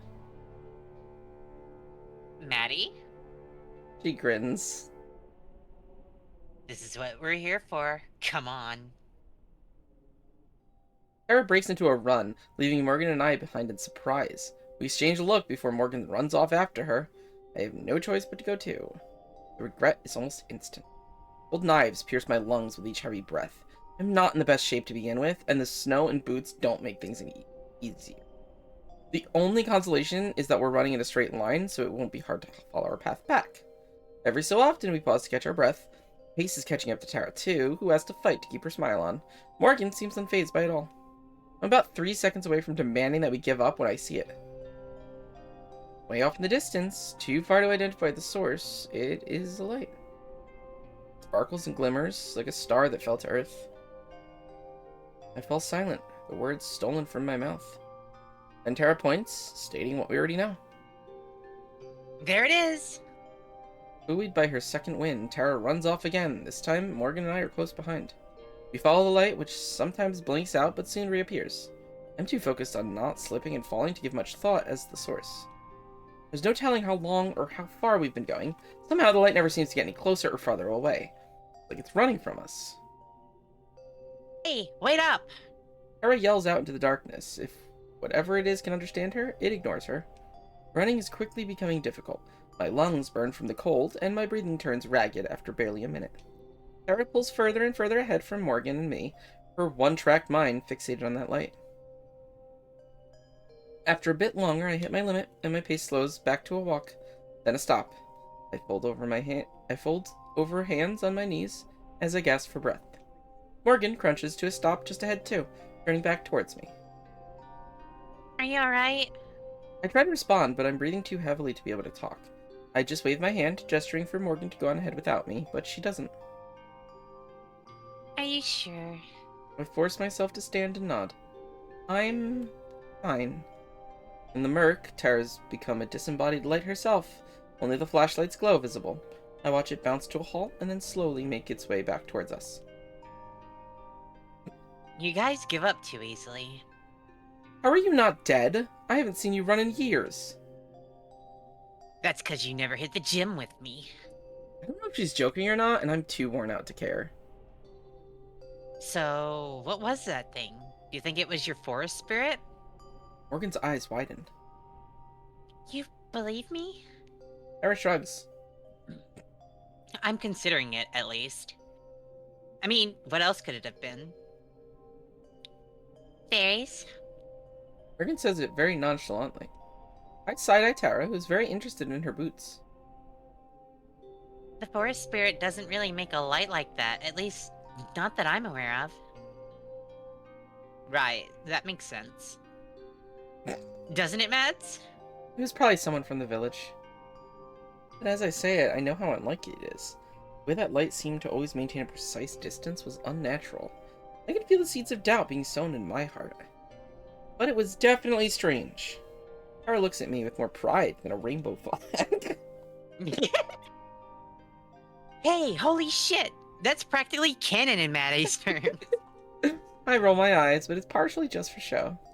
I'm curious at the very least. I wouldn't call myself a believer as much as Tara wishes, but that's 2 strange things so far, which is 2 more than I expected when I boarded the train out here. It was strange. That's as much as I'll get. A yawn takes over in me in the middle of speaking. It doesn't help the pain in my lungs. Oh, I guess it's past your bedtime, huh? I kick some snow at her, and it bounces uselessly off her pants. With the way we've been bantering with each other, it really does feel a bit more like the old times. We've got 3 strange things on this trip so far. We should probably begin heading back anyways. We can't go much further in before I'd be lost too. You still know where we are? Yeah, of course. We'd be in trouble if not.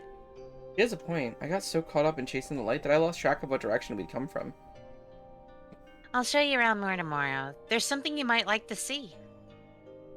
Yeah? What is it? my body. I'll show you my wonderland. A surprise. We'll go tomorrow before it gets dark. It's a bit of a walk. Baby, I'd love to see your winter wonderland. Yeah, Mm-hmm. that's for later. Later. Does it have to do with whatever that light was? I have no idea. It's possible. The story of my life. Okay. Well, we'll call it quits for tonight and pick it back up tomorrow. Yeah, I guess. That's fine with me. Great. She hops forward, then pauses. Guess you ought to lead the way. Morgan smiles as she does just that.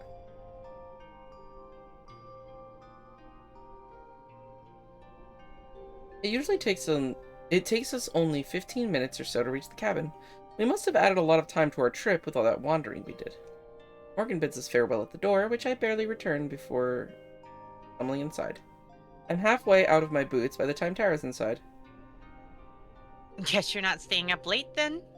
I'm out like a light the second I hit the bed. Tara grins, just briefly. Right. My hand is on the doorknob when Tara clears her throat. Hey, thanks for, chasing after that thing. I appreciate you playing along. I love her shit-eating grin. It's so cute.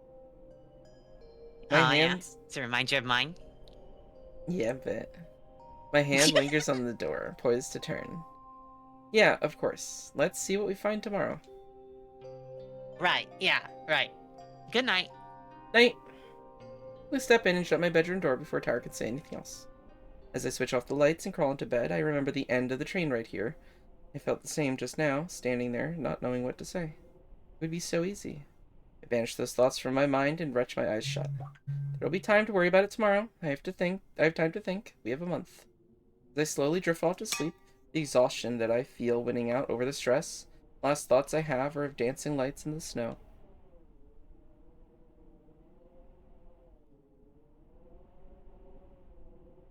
We start to fall in a bit of a routine. Every day, Tara and I will get up and explore Eisenfeld or the surrounding area a bit. We never go too far into the forest, but just enough to set up some dramatic camera angles or to film some monologue segments for Tara. Once Morgan's done with work, she'll join us and show us around. Sometimes she brings her cat with her. Surprise, surprise, still hasn't said a word. She keeps promising it eventually will, though. Ever since the night we saw the lights in the trees, we've hoped to encounter something equally mysterious or interesting. No such luck, though. Any sort of hope or excitement that I had, any bit of belief that I'd allow myself to build up, has been squashed back down to resigned indifference. My trademark, I know. Took about a week of this before Morgan asked us to wait for her at the cabin, saying she was finally ready to show us that thing she mentioned. Still wasn't any more forthcoming with what it was, but over the week we'd known Morgan, and I'd gotten a little more comfortable with the idea. If she was going to leave us in a shallow grave or something, she'd have plenty of opportunities to do that already. Heavy clouds overhead promise a darker night than the past few, and probably heavier snowfall. We won't be able to stay out very late. Even with Morgan's guidance, the possibility of being caught in a snowstorm is hard to ignore. Tara paces back and forth outside as I linger in the doorway, trying to enjoy the warmth from the cabin for as long as I can. Finally, a fashionable 15 minutes late, I spot Morgan heading down the trail from the village towards us. Tara zips off to intercept her, and the two of them approach together. Sorry I'm late. Work was a little busy tonight. No worries. Well, that answers one of the myths of Eisenfeld that I was curious about, whether or not anyone actually shops at Morgan's store. Tara bounces around between the two of us, raring to get going. Morgan smiles approvingly at her. Duh. You said you had something special planned for tonight, right? She spent the whole day trying to guess what it is. I think I've narrowed it down. It's either a crashed UFO, or the Fountain of Youth, or Elvis. Those are the ones you narrowed it down to? Someday, Mads, it's gonna be Elvis. And you're going to wish you'd believed me. I love it. I face Morgan, pointedly turning my back to Tara. Anyway, we're ready to go if you are. Do you both have flashlights? We're going to be heading a bit deeper into the woods this time. We both hold up our lights in unison. After our first venture in the forest together, there's no way I'm ever going out there without us each having a flashlight. Having one makes me feel more self-reliant. Helps suppress my anxiety a little bit. Just a little. Great. Follow me. We circle back around the cabin and head into the woods. I've been waiting to show you two this since you got here. You're going to love it. Kara starts to It's a vibrate dead again. body. Let's go! Clearly soaking up the suspense. As much as I hate to admit it, she's got me pretty curious too. I'm not sure what she could be keeping secret out here for so long. This isn't going to be dangerous or anything, right? Probably not. I like those odds. We set off at a fairly brisk pace. Kara makes it a point to walk right by Morgan's side, taking short and hurried strides. If she doesn't find out where we're going soon, I'm pretty sure she might actually explode. Okay, I'm gonna keep guessing. Ancient graveyard? Fairy circle? Satanic ritual? Sasquatch den? Close. Close. Oh, that's you. It's a I don't even know why I'm trying to steal. I'm You're stealing my lines! I am stealing your lines. I'm kind of ready to be done, but I want to get to a point where it makes sense to end. Oh, yeah. Mm-hmm. Kara stops dead in her tracks. Wait, a church? Was Maddie right when she said you were going to try to get us to join a cult? I never said that. I might have said that. Cliffhanger ending. No, I don't like cliffhanger endings. Fish, you know how this works. I'm gonna get through this trial or this investigation, okay? We wait until the next episode. Spider antics. Morgan never stops or slows down. Nothing like that, I promise. It's really old, older than any of the buildings you've seen in Eisenfeld. The people who built it are ancestors of the residents today. I guess they were what you considered pagans. They worshipped a god of the forest. That's the god that she keeps talking about. This Ace Attorney investigation. This is the investigation phase of Ace Attorney. There's just nothing but investigations. Whoa. I expect more to the story, but that seems to be Morgan's stopping point for now. She focuses on the path ahead, instead, swinging her lantern around in an arc as she looks for whatever it is that's telling her where to go. Every single tree around me looks identical, but I guess one of them is a little more special than the rest. When she sees whichever one that is, she starts to lead us on again. My glasses start fogging up a bit as we walk. I should have insisted that Tara layer up a bit more. I'd be a pretty crappy friend if I let her freeze to death out here. So, to summarize, your great whatevers and the rest of the villagers built an old church out in the forest to worship a giant forest spirit, and that's what we're gonna see right now? Right. Have I mentioned that this is going to be the best episode of the show ever? Morgan's got Tara hanging on to her every word, hook, line, and sinker. I'm glad she's having a good time, at least. No thanks to me. You said it's older than the rest of the village. You know about how old? Centuries, at least. I don't know how many. I've done some research on the history of Eisenfeld, but none of the books really mention it. How'd you learn about it, then? A lot of it comes from old journals or other documents left behind by the people who used to live here. Parts of it are passed down as family legends, too. The image of Evelyn and Morgan sitting cozily by a fire while Evelyn tells stories? One that I can't imagine actually happened. I'm not going to pry into the details of that, though. You think we could take a look at those journals sometime? Maybe we could show them off on the show? Authentic first-hand accounts or something like that? For some reason, now Morgan stops, looking ponderous. I also realize that it's starting to snow. Just barely, but enough to make me bite my lip and watch the sky.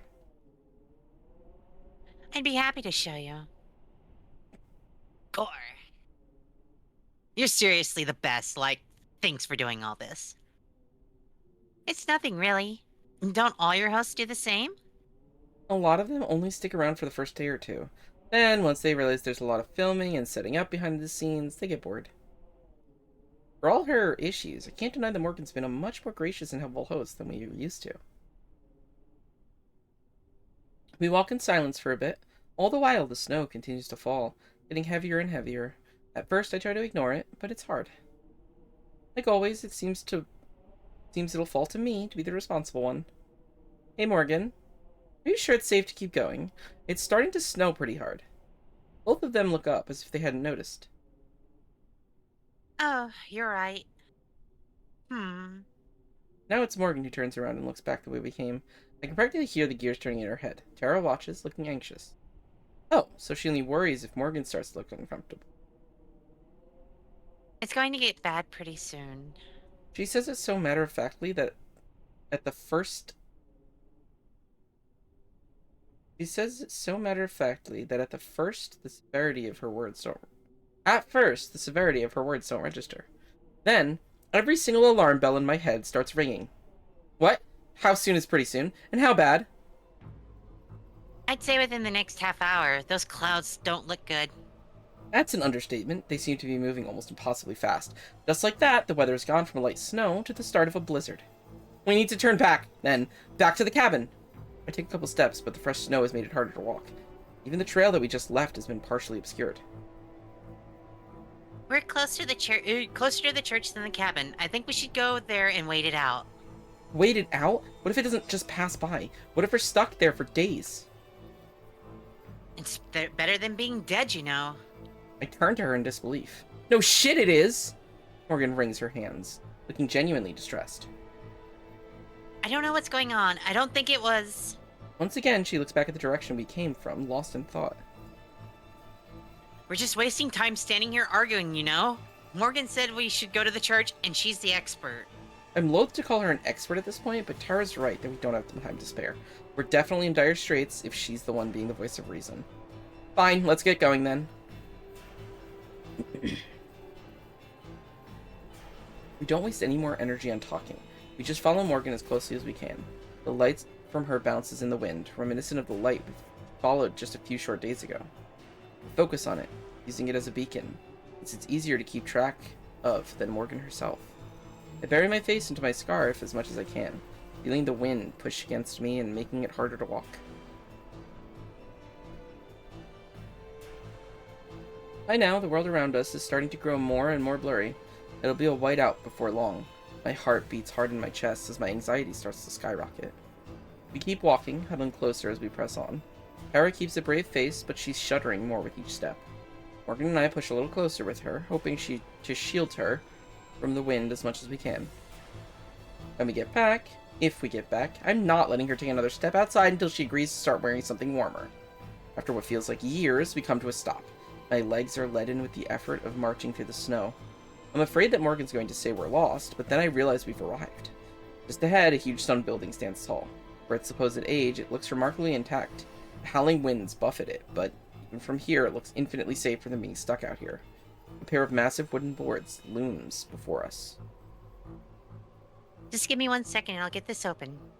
She grabs a hold of the door and starts to pull. Freezing wind works against her, and for a tense moment I worry that she wouldn't be able to get them open. But then with a creak that's audible even in this weather, they slide open to let us in. After you. We don't need telling twice. Tara and I hurry inside, Morgan letting the door slam shut behind her as she follows. First thing that strikes me is the temperature. An old stone building in the middle of a blizzard should be frigid, but it's not. In fact, it's almost warm.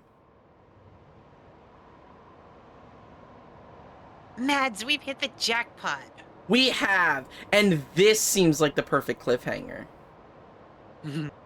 Like, I think this looks like a good stopping point. It's like, we have no fucking clue what's actually happening, but I think it's ghosts. Your Honor? Ghosts. Nope, dear, you still here? Your Honor, ghosts. I don't know when chapter 1's gonna This is end. only chapter 1. Yeah, how long do you think this is gonna be? Because it is... I expect it to be long. Let's see. I don't know. I mean, they've got a month here, apparently. Yeah, but they just skipped through a week. We did like a whole week.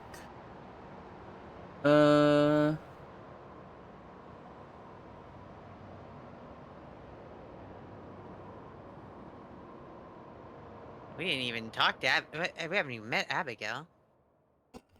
Yep. The fuck? I'm glad that they don't even have like a time. They normally do for visual novels. What the fuck? I mean, I don't know how long 13,000 words takes. Sorry, 130,000 words with multiple endings. 130,000? 130,000 words, yeah. Fuck. How long to beat heart of the heart of the woods? Is that?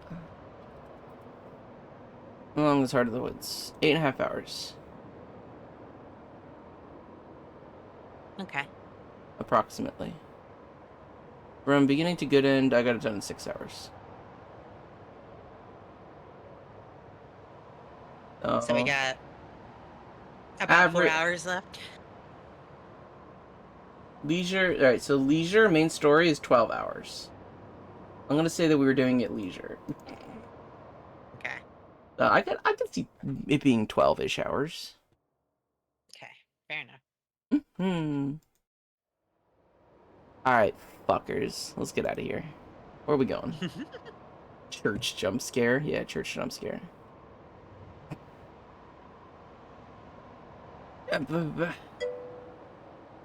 Okay, bye. Bye, fishy. Bye, fishy, fishy, fishy, fishy, Have a good one, fish.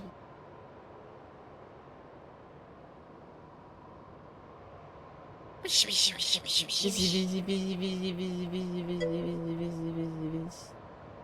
busy, busy, busy, busy, busy.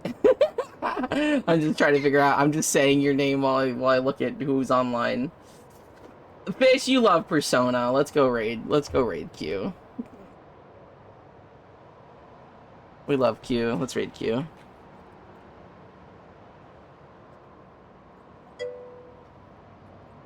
Well, thanks for having me. I'm always happy to have you. I mean, it's alright. Wait, you don't? Wait, I thought you liked Persona. I thought you liked Persona, Fish. Am I gaslighting myself right now? Or is that was that a sarcasm? I can't tell. I like it. Good. I know it's Brand's like favorite game. And I know it's for a fact Jesse's absolute all-time favorite game. It's alright, but it's okay. You like it, but it's only alright. It's too fucking slow for me. Anyways, don't forget to copy the right message. I love you guys. I hope you guys have a wonderful night. Don't forget to follow Leela if you already have, if you haven't already. And we'll be back next week, right? Yeah. Yeah, we're gonna be doing this on Mondays.